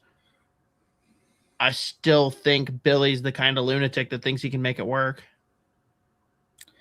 Yeah. I mean, they'll find a way. I mean, if a guy says he wants to come here and there's a deal to be done, they'll do it. But who else could be available, though, right? Like, are we sitting here crossing our fingers that Buffalo does Buffalo things and Tage Thompson's available this summer? I don't see it. I don't either, but like, who's out there? So this is the thing with the market now. Like, I think all of the guys that are going to be pending UFAs, the one that you would have been like, "Ooh, that would be a nice free agent to go get." I don't think UFA is the path. No, I know. I'm just saying, I'm just saying, in terms of what one see, like, that's the thing. I also just think, I kind of wonder if we've gone to the point now with where the league's going that we've put so much emphasis on, like, is that guy a true 1C? And I'm like, well, I don't know, because you look at this team, like, who are the play drivers? Even like your best setter is Joel Eriksson Ek, he's not driving play. Like, it's like Matt Boldy's driving play, Kirill's driving play. Like, I think it's just different now. But like, free agents, any notable UFA is usually more often than not re-upping, almost always at this point, unless they're debating their way out. And then I just look at like the guys that are.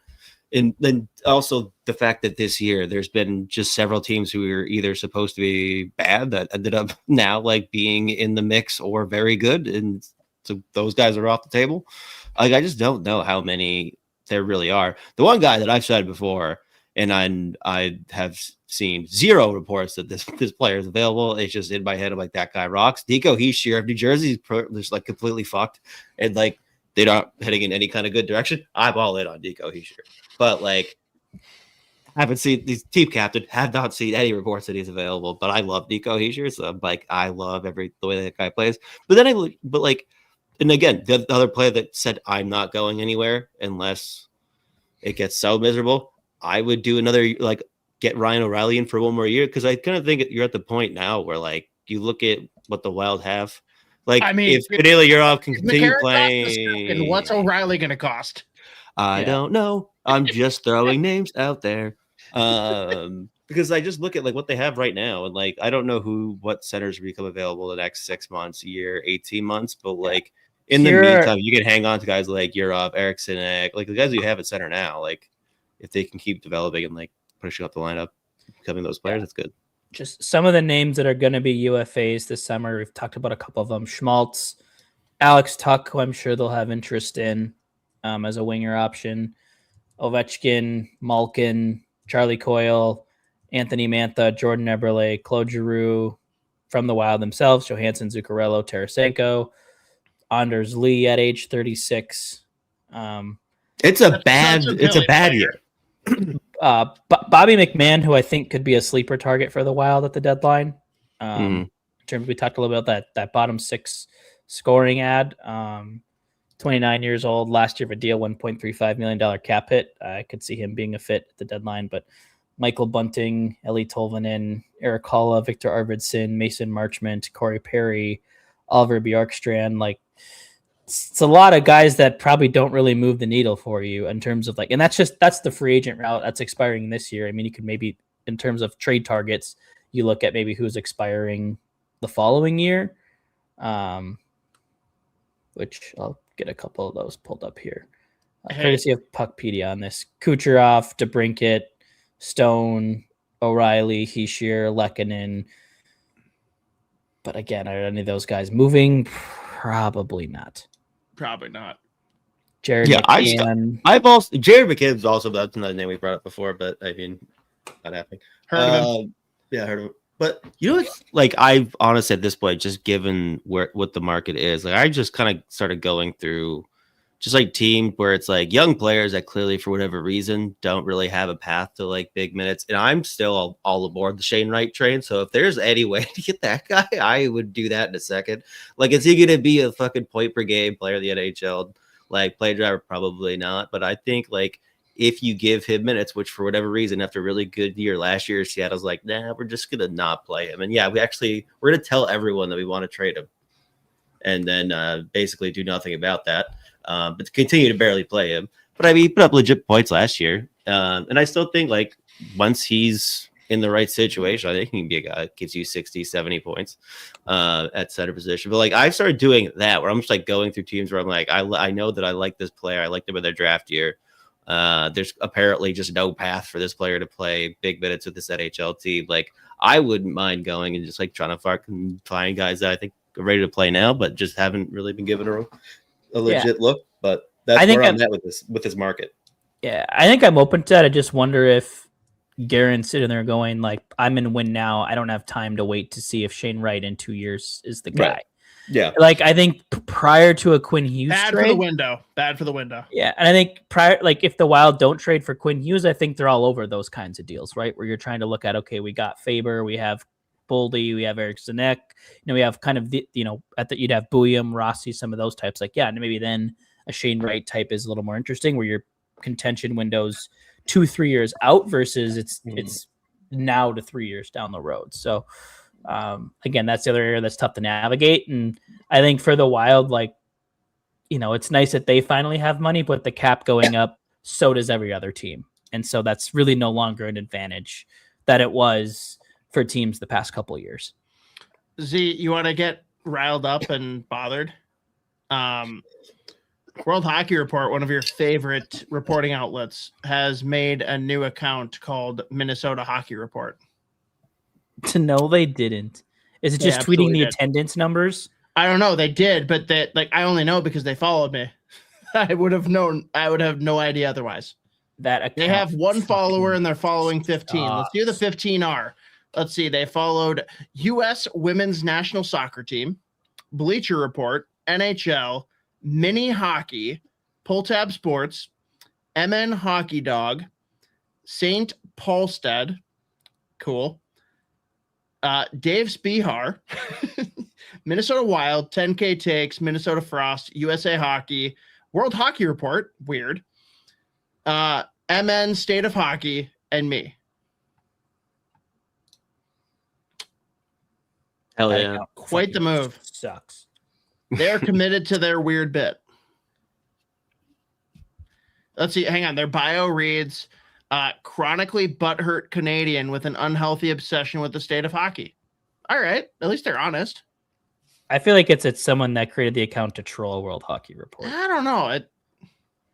Yeah, that's what it sounds like. I'm going to refill my water, by the way, while you guys talk about this Twitter account. I'm already over it. All right. He's going to go refill his water. Hang on. What is this? Thomas Hines 8. Wish we would have gotten McTavish before the extension. I don't think he was ever moving but agreed. If there was a real world where he's going to be traded, I'm with you, Thomas, 100%. And Cole, no, it's not Isha's burner. Isha does not have that level of creativity or time right now. If this happened a month ago or like a couple weeks from now, yes, but he is so deep in what he's been doing for the past month and a half. I can't even get a text back. He ain't running a troll account. Nope, he's has no brain space for a troll account, but that is fair, Cole. The only time you find Isha is at like between 3 and 6 a.m. tweeting about fights. That's about it. That's when you can find Isha. Japanese Fight League. He's all about it. Any other players rumored out there that the Wild should care about, or guys that you're just like genuinely interested in where their landing spot is, or teams that you're watching at the deadline? Like what do we need to watch going into Friday besides the Wild? Colorado's still interesting to me because they cleared cap with that Sam Girard trade, which is still wild to me that that's all they got for him. People are like, well, they're clearing cap. I'm like, I get that, but like Sam Girard is probably a top 4 defenseman on 90% of the teams in the league. Like, you're telling me someone wouldn't give you a first-round pick? Like, that's a player I would have traded a first round. He's small. He gets hurt. He's a really good puck mover, good skater. Like, I'm not mad about him being in Pittsburgh, to be clear. Like I think as a Dubas, that's Colorado's rationale is he's small. Kyle Dubas has fleeced like 3 teams this year. It's been unbelievable. Yeah, people need to start apologizing to Kyle Dubas. I apologize for the draft. Outside of that, I've been a fan of generally what he's done. The Stuart Skinner trade, phenomenal. The Chinnikov trade, great. The Sam Girard trade, awesome. Like, I have no notes on any of those deals. So Colorado's intrigued to me just because they did clear that cap. Do they have assets? They'll find a way. But, I mean, it's like you don't clear cap for the purpose of just having less cap hit. Like, you do it to make room for somebody or something. So I'm curious to see what they're trying to go after. The Wild, obviously, like, because Bill Guerin has said he's going to add. He wants to add. So I'm curious to see what they'll do. I mean, we got, basically 36 hours, I think, until the deadline at this point. So, right, I believe it's just over. Right, it's like Friday at 1 p.m. I think. Right, I think it's Friday at like 2 or 3. 2 or 3. Okay, Central. So closing in on it. So yeah, and I think just every Eastern Conference bubble team would be the other one probably.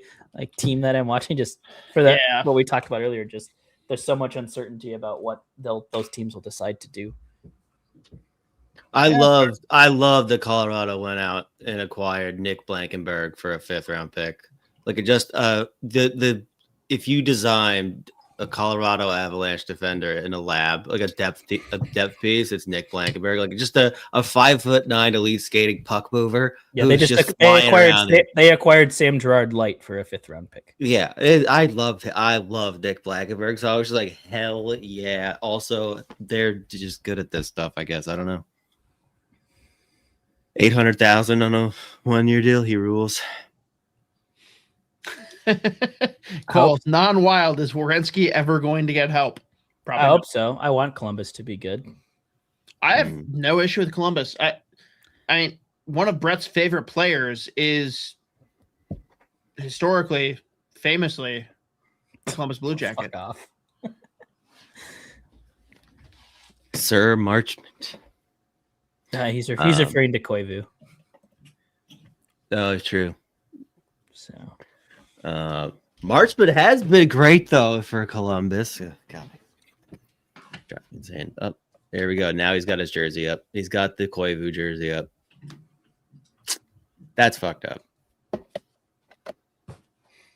You actually have a Columbus Koivu jersey? He bought it immediately. Why do you own that? That is heinous. Isha bought it. Otherwise, I wouldn't own it. I want it burned. It's the best looking jersey he's ever worn. Objectively. If my fiance wasn't sleeping, I would go grab the jersey to contest with that. Wild don't have good jerseys. It's not a Wild jersey. Oh, is it Finland? Yeah. The blue Finland I'll accept that, but I think that the Cannon jersey for Columbus is like a top 5 jersey. I love it. It is quite cool. But yes.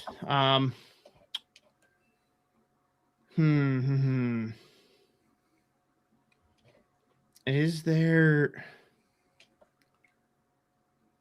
I just don't feel like there's anyone that exciting on the market that makes sense for the Wild. I'm sure Billy will just find someone random to bring in, and we won't know what to talk about next week. But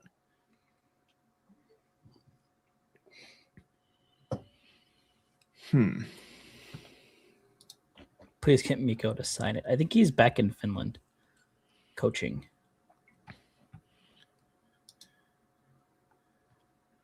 Jordan Schmaltz. This is from Mateo. I did not know this was coming up. Whoever coined the term buyer's market for this year's NHL trade deadline. Stay hot, fellas. Jason Dickinson for a first. LOL. You might be able to get a conditional fourth for Jay Swish 93.1. Can't stand that guy. He is different. I mean, the Edmonton Oilers. Wow. What a heater. They're here it is. Hang on.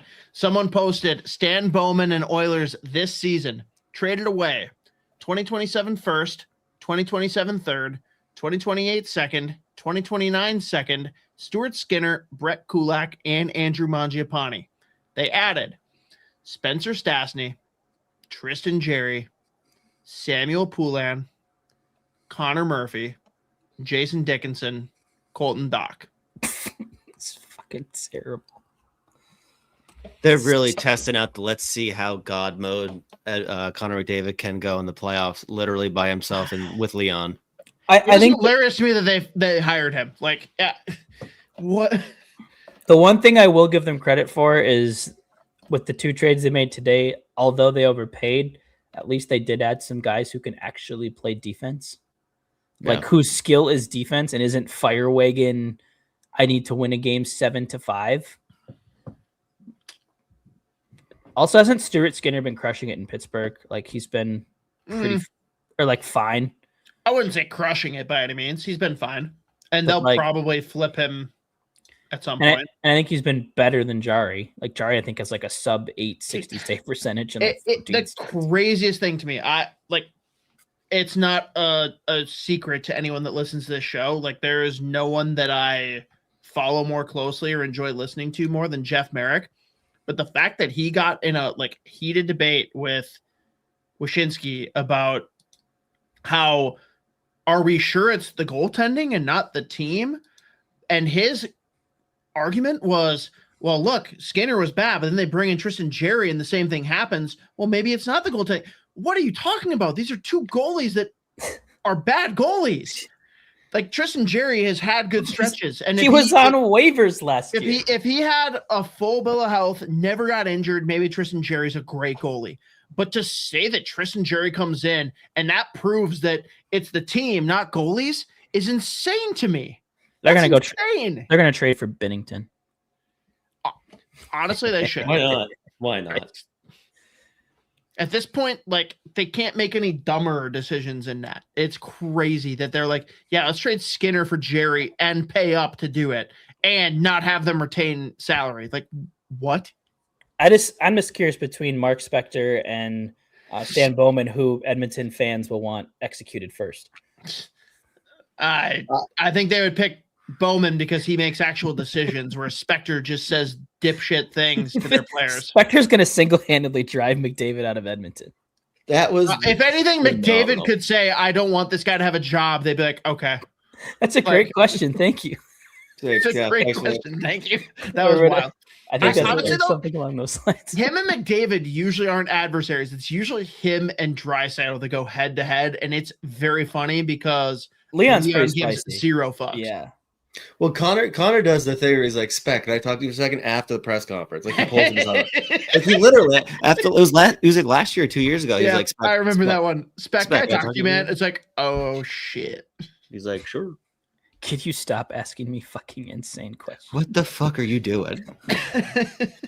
I'm curious to see which players end up going for a haul, and you're just sitting there basically the McCarron thing or the Dickinson trade versus a guy like Blake Colbin who kind of fucking rules still. He just is so good at what he does. He's a name I threw out that I'd be interested for the Wild. Yeah. Is it weird that like I don't care about Tampa, but I kind of want to see him go back there and just see if he can do it?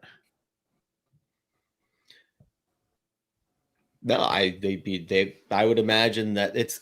I would look at that. It was like, is it going to be them?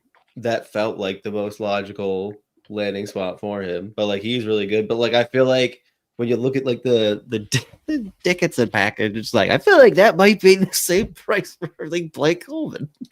How do you guys feel about Nazem Kadri? I don't like that. I mean, he's a good player. If the contract wasn't there. Yeah, because he's 35 years old, $7 million left through 2029. Yeah. So right, if he had like one more year beyond this, interested. Yeah, he's the one I heard. How that ages. He's the one I heard linked to Colorado, which I thought was interesting because he played there before. Oh. Yeah, no, but that's been something that's definitely been a back in the discussion the last few weeks, especially.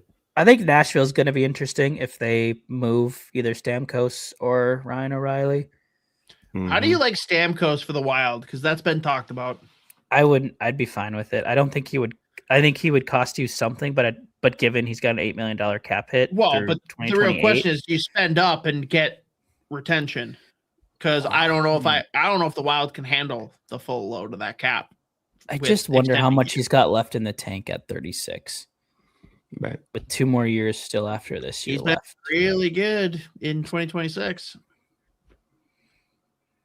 But yeah, he goes through spurts of good and bad hockey. But like again, I'd rather pay more for Ryan O'Reilly. So hey, number 22 on the trade board is Gustav Nyquist, who I still do not think has scored a goal this year, by the way.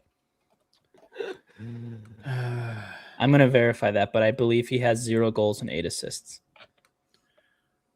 The Wild could have traded Gustav Nyquist, Michael McCarron, whoever we traded our other second-round pick for, and shitty defenseman, insert here, and 12th prospect in our pool for Mackenzie Weegar. 0 goals, 9 assists, by the way, in 39 games. Minus Impressive. 8. He's been so bad. He's been so bad. Well, that was still, I called it in the preseason. I said the Jets were going to be bad this year because I was like, you looked at their roster from last, like, hey, you got rid of Nikolai Ehlers. And I think there was another forward that they lost. That wasn't as good, but it was like, and you replaced them with the ghost of Jonathan Toews and Gustav Nyquist. Like those two combined tripled would not going to equal Ehlers. So hell yeah. I'm victory lapping my Jets will be bad take. And then I even further hammered it when Hellebuck got hurt and I had all these Jets fans in my mentions, and I have not seen a Jets fan in my mentions in months. It is terrific. Except for Nick, my friend Nick. I do like Nick if he's listening. Nick. I love Nikolai Ehlers, so I have no argument. I talk about Nick Lynham. He does like basically what we do for the Jets. He's fan podcasts, stuff like that, analytics. He's a good guy. No, I'm saying Nikolai Ehlers. Yeah, I like him too. I'm still surprised he hasn't like really popped on Carolina. Like he seemed like such like a Carolina Hurricanes player. Does anyone pop on Carolina? Like that's kind of Carolina's thing, is that no one pops. That is valid. He just felt like the penultimate Carolina Hurricanes forward. Like look at Natchez, Carolina versus Colorado. Same player. Yeah, I mean, are we shocked that Natchez is popping off next to McKinnon though? Like, I'm not. Yeah. But also held his own pretty well in the Olympics without McKinnon. So, but I think he was playing with Pasta? Yeah. Well, to start, I think he was shifted. I mean, he was better than Pasternak at the Olympics. Yeah, I think he was their best player at the Olympics. It means a lot to hear Z say that. I mean, it was just objectively true. Yeah, I was just looking at the trade board. Just none of those names are. It's just nothing that I really want to give the very few assets you have left. That's why, again, this is why the 28 second round pick for McCarron driving me nuts. I'm like, feel like it's in a few years. It's a second. Like, it's an asset. It's a legit asset. It's going to become an even more valuable asset as we get closer. You don't have any assets. Like it was like future assets. You need all of the ones that you can get, unless you're going to make little moves, like seeing what you can get for a year check. If that's going to be like a part of a trade, if you want to do something like that, anyone that you have to bring in more assets than you have right now, like I would be interested in doing that too. You guys can condemn me, throw holy water, whatever, but like, what is going to be the fan reaction when there is a major goal in the playoffs that get called off because McCarron goes offside? Oh boy, that would be great. They want a first rounder for McMahon. I mean, if Dickinson can get it, I suppose McMahon can. Like, I mean, it sounds like what they would want, but no, thank you. Yeah, like if I could move like Hartman and like Jiricek, like first round equivalent, and then or something like that, I would. I don't want Hartman to go. I don't. No, but I think if you're just looking at creating a roster spot or something, and if Toronto's like, hey, we want to retool, like, is Hartman a guy, or maybe like a Nico Sturm and a Jiricek or something like that, like maybe you move one of those bottom 6 guys in that deal, and it maybe works. I don't know. I haven't really looked into what people have been or what Toronto wants for him, and a lot of times teams will say a first rounder, but if no one's offering them a first rounder and they still want to make the deal, like they're going to take less. So, they could trade a second round pick. Oh wait, no, they can't. No, they cannot.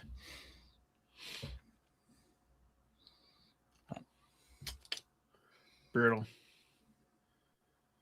Trade Judd Brackett for Nazem Kadri. That doesn't change his contract, though. I love if we could have Kadri at his current contract for 2 years, I'm all in. I don't want it for 4. Agreed. Like, he'd be a great fit, and Billy would love him. Love him. But that contract doesn't age well. And again, the dollars trickling into when we need to extend Quinn Hughes. That's why I love Robert Thomas. That's why, hey, maybe in a world where Jack Hughes becomes available, cool. But like, I don't know what the right answer is here. It's dicey. Yeah, I do think it'll be interesting to see if the Wild can find a Jiricek taker. I still believe in him. I don't want them to, but fair. Yeah, like I still think he's got top 4 upside, like power play number 2 quarterback. Like his underlying numbers, he's got 4 upside. I wouldn't call it top 4 upside. Yeah, like I think he could be a good number 4. Like, a Mackenzie Weegar type. Like kind of what he is right now. But like I think like you look at his underlying numbers on the season, like his offensive numbers are very like they're good. Like they're among the better higher end of the Wild defensemen, but the defensive numbers are just horrid. And we've seen the turnovers. I think the foot speed is still an issue. I think not so much the forward foot speed, but the backward skating. He just gets a little clunky and he gets turned around a lot, gets beat on the outside, and then takes penalties when he hooks and reaches around guys. So like I think there's still things to iron out, but like I just the thing that I have doubts on is I've seen so many defensemen I was hopeful of just go to Iowa and die, and just like growth just stagnate. And that's my thing. And like I'm optimistic that Jiricek has more. It's just I think Lambos is the one who I've seen take steps down there really, but like I was optimistic about Ryan O'Rourke for a while. Like Damon Hunt, it took him getting into Columbus to kind of take that next step for him. So Purett was, albeit a pretty weak Olympic roster, but he was an Olympian at one point, was really good at St. Cloud and just has seemingly faded into nothingness. So I don't know. It's just, that's where I'd just be like, if you have a taker on it, I think, I like the shot that they took on it. Like that was a 6th overall pick. They gave up a lot to get him. They took a chance. It hasn't paid off, but I don't hate taking swings on a guy with that kind of upside, and it didn't work out this time.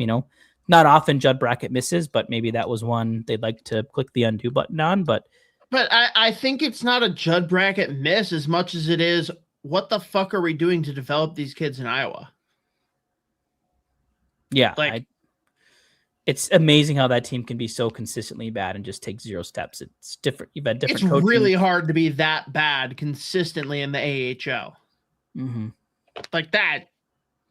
There's something else going on there, and I don't know what the solution is. I'm not going to pretend that I have the answers, but it's got to be glaringly obvious that it's not okay. Yeah. So he's not going to be a Hall of Famer by any means, but still could be a an okay defenseman. Mm-hmm. I mean, he could legally change his last name. Ha ha ha. Speaking of the Hall of Fame, Dave, I don't understand the Hockey Hall of Fame. Some players are in that don't have 1,000 points, and some players are in under 1,000 points. Wait, I think it's the same thing. I don't understand the criteria. So basically, I think you're saying some have more, map. some have under 1,000. Yeah, it's all over the map, and it's done by voting, so there is no rhyme or reason. There's no right answer. Like, how did McGillney go this long without being in the Hall of Fame is crazy to me. I think there's a lot of guys that there's really weird arguments for and against that have gotten in, didn't get in. I think it's also crazy that Jaromir Jagr can't be in because he's playing over in Czechia trying to save his dad's team. Like, this guy needs to be in the Hall of Fame yesterday. It's insane to me that he's not. I think it's weird.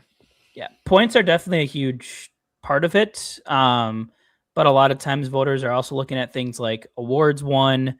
Like, did they win Selkies, Rocket Richards, like those types. I think that's dumb too, because that's voted on. Yeah, but it's people take it into consideration. I think the really dumb one, I think it's starting to fade out now, but I think you look at the players that played like late 90s into the early 2000s, like all-star teams, like whether or not they were all-stars was a factor, I think, there for a while. But yeah, I mean, to your point, like, it's a lot of opinion based, and you know, unless every person that votes on the Hockey Hall of Fame comes out and explains their reasoning for every vote and non-vote, it's tough to know for sure. I mean, just look at the NFL. There were, you know, Bill Belichick, who won whatever it was, 5 Super Bowls with Tom Brady as quarterback, was not a first ballot Hall of Famer because some voters thought the whole Deflategate thing nullified it, and that was their opinion, and that's the way it worked out. So, yeah. So when I was trying to say that there are some players that are under 1,000, and yeah, okay, yeah. I also think the number is relative to how long did they play, right? Like, you look at the wild records. Kaprizov just lapped Gabrick in less games. He's gonna pass Koivu's point totals in less games. Let's see, Dave with another super chat. Dave, you rock. Thank you. Kirill has the most goals as a Wild player in franchise history. I'm not quite sure, but I think Dino had the most goals as a North Star. Is this right? That sounds right. I'm Googling it. That's going to be lost in the annals of Dallas Stars history, unfortunately, sadly. We all hate the Dallas Stars, but it is probably better for the league that all that shit happened. As bad as I gotta do this old hate him. Fashion way. I gotta go calculator. So calculator. Oh my goodness.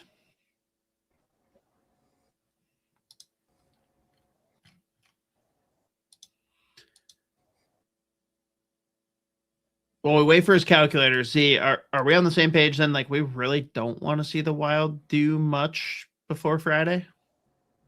Or is there something you'd like to see them do, even if it's small? Yeah, I mean, I wouldn't be opposed to a couple small. I mean, if you can go out and find somehow a number one. Again, if Robert Thomas ends up in Minnesota, it's like, yes, let's throw I will throw a parade, not a cup parade. I will just throw a parade. Like, I would love, because I love Robert Thomas. He's fucking awesome. I really don't want them to give up pretty much every single asset they have left for a guy like Vincent Trocheck. What do you think about the mock trade thrown out by The Athletic and Craig Button saying, I think it was first Wallstedt and Stramel for Robert Thomas? I'd do that. Yeah, I'd do it in a heartbeat. Mm-hmm. Yeah. And I love Jesper Wallstedt. I do not want to trade him. I would do that in a heartbeat. I do want to, there was one thing too that I wanted to circle back on that you talked about really early on. About Stramel at first being too much for you. No, Trocheck. I said that was my limit. Yeah, and the funny thing is I've seen the opposite opinion from Rangers fans who are like, that's not enough for me to move on from Trocheck. Well, like then they can suck it. Well, I just think and to me, that means you have a pretty fair deal. I was gonna say it probably means it's a fair deal. Yeah, right. Pretty when you have or either that or you're really close. Like they're the ones that celebrated getting Gabe Perreault. In fairness, yeah, but if they could have both, it would be really funny to have them both and to be able to simultaneously watch their career trajectory, and if the Wild fans at a distance are like, ha ha ha. Thank God Nightingale's already done all the development for Stramel, and the Rangers can't ruin him. Yeah. Which, by the way, anyone that hasn't listened yet, this week's Fellowship of the Rank, we had both Joe Smith and Michael Russo talking about the trade deadline, but we also had Nate Percy, assistant coach for Rosemount, talking about the state tourney, but also talking about his time coaching Charlie Stramel. Tune in. It's worth it. He also got to play on a line with JT Brown in high school. How are you? Sounds real tough.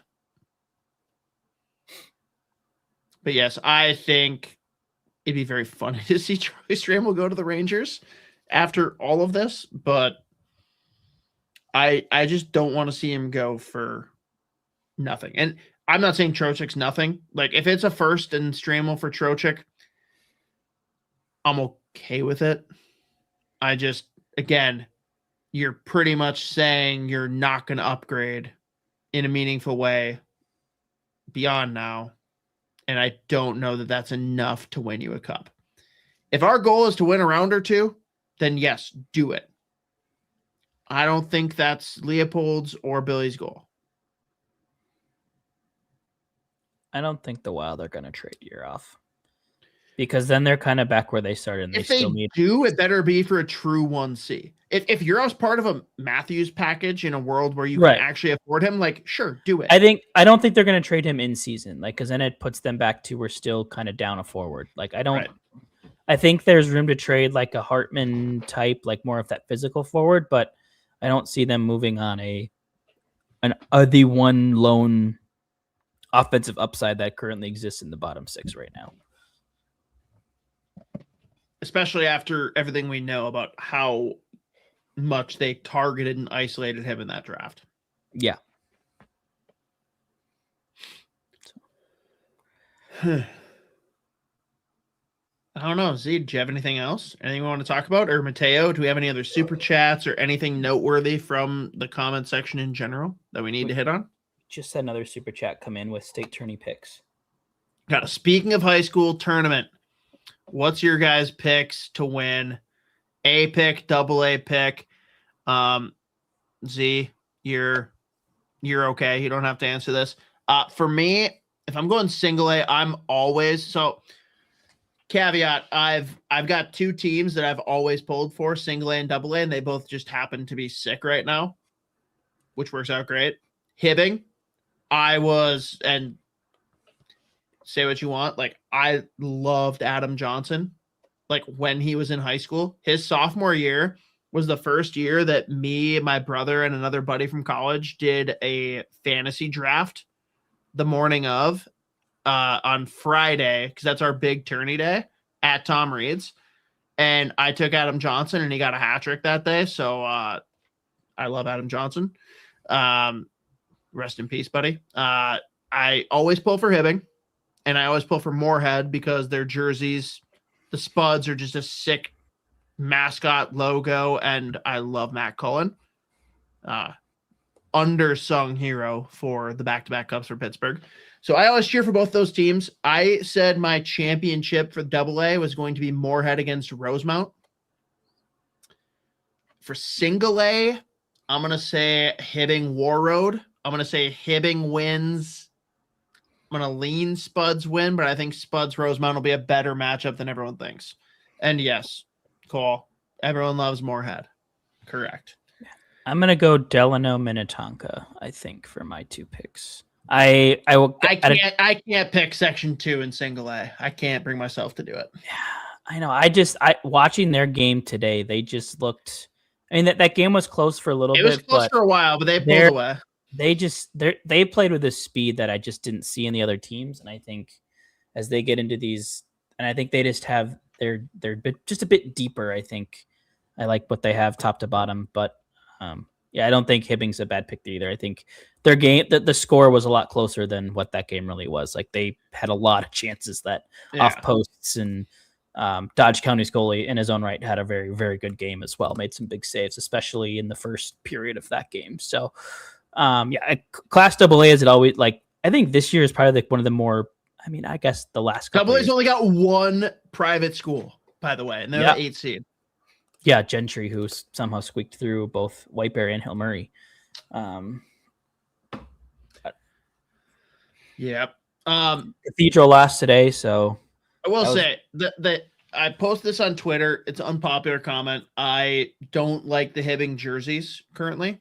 They're going for the Capitals look. I don't like them adding the red. I like their throwback jerseys when it was just the blue and white, but is what it is.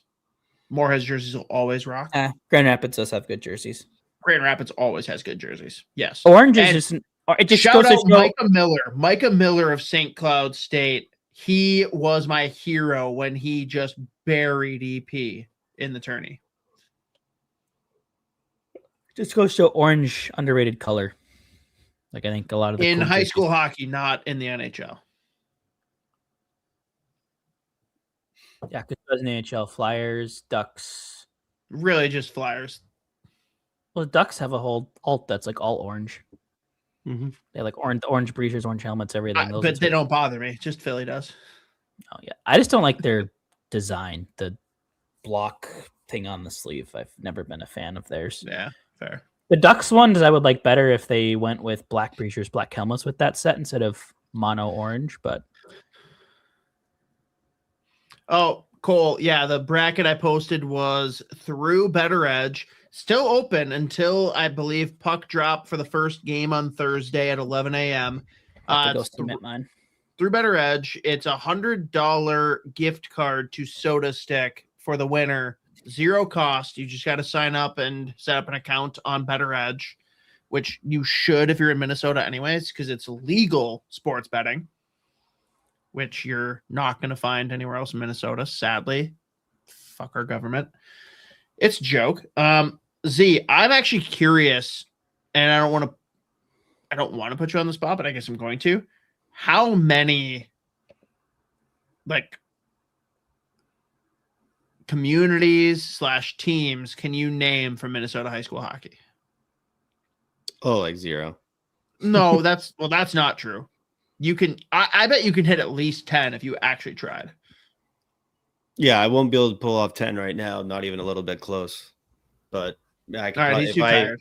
If I actually was not dead. You can't name one? What? We just talked about several and we didn't even say Edina. I was gonna say we got Rosemont and Edina. That's pretty much right now. That's Hibbing. That's like the extent of my power right now. I only have one other thing, and it's because at this point I'm fascinated by the Vancouver Canucks, and I'm like borderline about to just get very invested in their rebuild that will take an insane amount of time, and like they really have to nail some of these moves. It doesn't make sense for them to do it right now, or probably even in the off season. The Elias Pettersson of this is a fascinating one because I still think he is a fucking good hockey player, and I can't help but wonder. In Minnesota. It's just that contract is so bad right now, but like it's a big risk. Okay, hang on. The fact that they're having to juggle. No, I'm not. The fact that they have to juggle. Is it worth just getting like apparently it's so bad right now and like it feels apparently shout out him. He has his first shot on net since the Olympics tonight. He had 0 shots and goals since the Olympics. God damn it. Ross has got 2 points. So yeah, he's got 1+1 tonight. Thank you. Oh, he's back. Z, I gotta ask. Because Brett brought it up earlier. 11 million. Do you want Nick Schmaltz or Elias Pettersson? Elias Pettersson. That's where I'm at. The fall off has been crazy. Better floor is Schmaltz. Better ceiling is Pettersson. Mm-hmm. Yeah, I just think Schmaltz plays a style of hockey that's more akin to what the Wild play than Pettersson does. But yeah, it's fair. And I mean, that's another guy that I also don't think that Nick Schmaltz is going to be an $11 million hockey player. I just can't. I could see like 9.5. Yeah, what's he 30, 31 right now? When he signs 29. That contract, 29 right now. Yeah, I think he'll be. Yeah. So he'll get 10.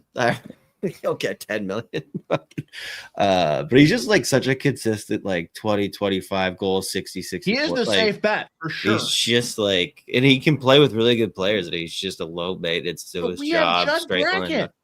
Judd Brackett. I know. I'm just complimenting Nick Schmaltz. All I do is compliment Nick Schmaltz. He's like, but hold on. Like, wow. I would just imagine the Wild Vancouver for Elias Pettersson. It would be peak comedy to just see the Wild go, here is our prospect pool. Give us Quinn Hughes and Elias Pettersson. Like it'd be like, hey, you got rid of Judd Brackett. You know those two really good guys he drafted? Give them to us, and we'll give you all the players that he drafted after you got rid of him. Iowa gets absorbed into Canada as part of British Columbia. We'll give you the entire state. Give it to them. It would be peak comedies from the Judd Brackett angle, because I think in that first trade, I believe Judd Brackett had a hand in every single player, every player involved. So it would be comedy in that aspect. I can't imagine that they're like, yeah. I mean, maybe with the uncertainty around Demko, maybe like, yes, we're lost it. But yeah, no. So like, this is what I'm just fascinated about. Like the Elias Pettersson conversation in Vancouver. Man, is that going to be?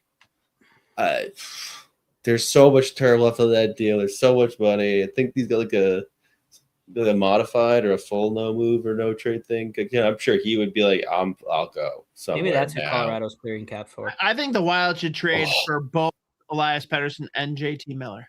I want both Elias Petterssons. How about that our culture is superior. How about both Elias Petterssons? I kind of want to trade for the lesser one and just see what people say. Yeah. Just the news break. Yeah, no, I just need them now to acquire Noah Ostlund, but they won't, because he's going to be a key part of Buffalo moving forward, because he's fucking nasty. I know, that would be so fun though. Get the Djurgården line back together, and you have every single Pettersson in the league. Slowly work towards that goal. Let's reverse it.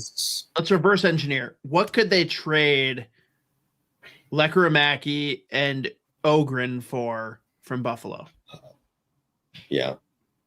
Well, also, man, I'm going to be very worried about Lekkerimaki when he comes back. He's getting fucking season-ending shoulder surgery for a fucking pure sniper. That's not good. Yeah, not great. Wait, which shoulder? His right shoulder. What handed is he? Well, I don't even know if it's his right shoulder. I just. Okay, we're just gonna say things. Yes, and that's what we do every week, anyways. But anyways, I don't know. I got nothing else, man. That's all for me. Hell yeah! Thanks for jumping on, Brett. Yeah, no problem. Like, I don't think I've done anything since January, so I think we pretty much took the entire month of February off. So if Isha continues to be MIA, you're more than welcome every week to jump on whenever you want. I think we got way more views than we usually do, so I think Wednesday's just gonna be a normal day for us anyways. So jump on. Well, that's why we do Wednesday, because the Wild usually don't play Wednesday. They don't play Monday either, but I think people just don't care about Monday. Yeah, it's Mondays. So well, and then like during football season, you're competing with Monday Night Football, so Wednesdays usually. That's what we did going back. That's what I did with Sound the Foghorn too. Is we usually did Wednesdays. So it's kind of been my day. It's always worked. But. Well, next time we jump on here, Hoppy, we will either be very happy, very angry, or neutral. That's it, though. I feel like Trocheck is going to be the answer, and it's going to be kind of neutral. Like, we're sad and happy at the same time. I think Trocheck's going to end up in Detroit. I think Detroit's going to pony up because they lost out on Hughes. Detroit's not going to pony up for shit. And they lost out on Tyler Myers. I like that they just haven't been able to get anything. I think it's going to be Detroit, and then that the Wild they're going to pivot to a Charlie Coyle type is my prediction. I think Trocheck ends up in Carolina if it's not Minnesota. I don't think it's going to be in Minnesota. I think someone's going to come with an offer that's better than their first in Stramel and Lambos. That's a crazy spend for whoever does that. Then agreed. That's just why. Yep, which is why New York will do it. Well, no, I don't blame them. So yeah. I mean, he seems to want to come here, kind of just based on some of the things we've heard, but it might just be the reporting angle that Russo's taken on it. But great quote from his son, though. Legendary. It's so good. It's so good. Like, I didn't get traded. I don't have to leave. I'm not getting traded, so I'm going to stay with my team. He goes, "Well, I'm not getting traded." It's so funny. Boom, roast. I can't even imagine my kid saying that to me. That'd be insane. It's like, the fuck did you just say? It would make me go no mercy in every single video game I ever play against him for the rest of my life. Yeah, no, yeah. It's just like, no, this is going to be. Because I think is he like 7? He's still pretty young too. It's like Good a phenomenal quote. Am I a bad parent that I already have decided like I'm for his own good? I am not going to let my kid beat me in anything. Oh, for sure. It'll be the same way when I eventually get there. Like he needs to understand. Like I'm not saying that I'm going to be a dick, but like I'm not going to sit here and let him beat me at things. Oh yeah, no, me and teach you shit for life. Me and Morgan are both far too competitive, I think, to even stomach losing to each other, and it's probably especially not to our own kids. So, yep. All right. Well, I think that's all I got in the tank for this evening. Big gulps, huh? Well, yeah, I would cheers. See you later. Yeah, I appreciate you guys having me on. Hopefully, we'll have some exciting things to talk about next week. So we'll see. All right, thanks, Brett. And I think that'll do it for me and Hoppy. I think so. I don't know. Is there something else Mateo wants us to talk about? Or do we have another super chat that I missed? I don't think so. I'm just like refreshing Twitter at this point, and I'm like, I don't know why. I feel like nothing's going to happen. On the court. What court are we playing on? But I'm playing my kid in video games, board games, mini hockey. I can't think of anything else I'm going to play him in for quite some time, but probably. All right. Well, we'll see. We'll see what this roster looks like. It's probably going to be like the exact same thing. And for the third week in a row, we're going to push Russian prospects. Hell yeah. Yes. Probably. Not Z's fault this time, I will say. Hell yeah. Thank God. For once. All right. We'll be back one of the days next week.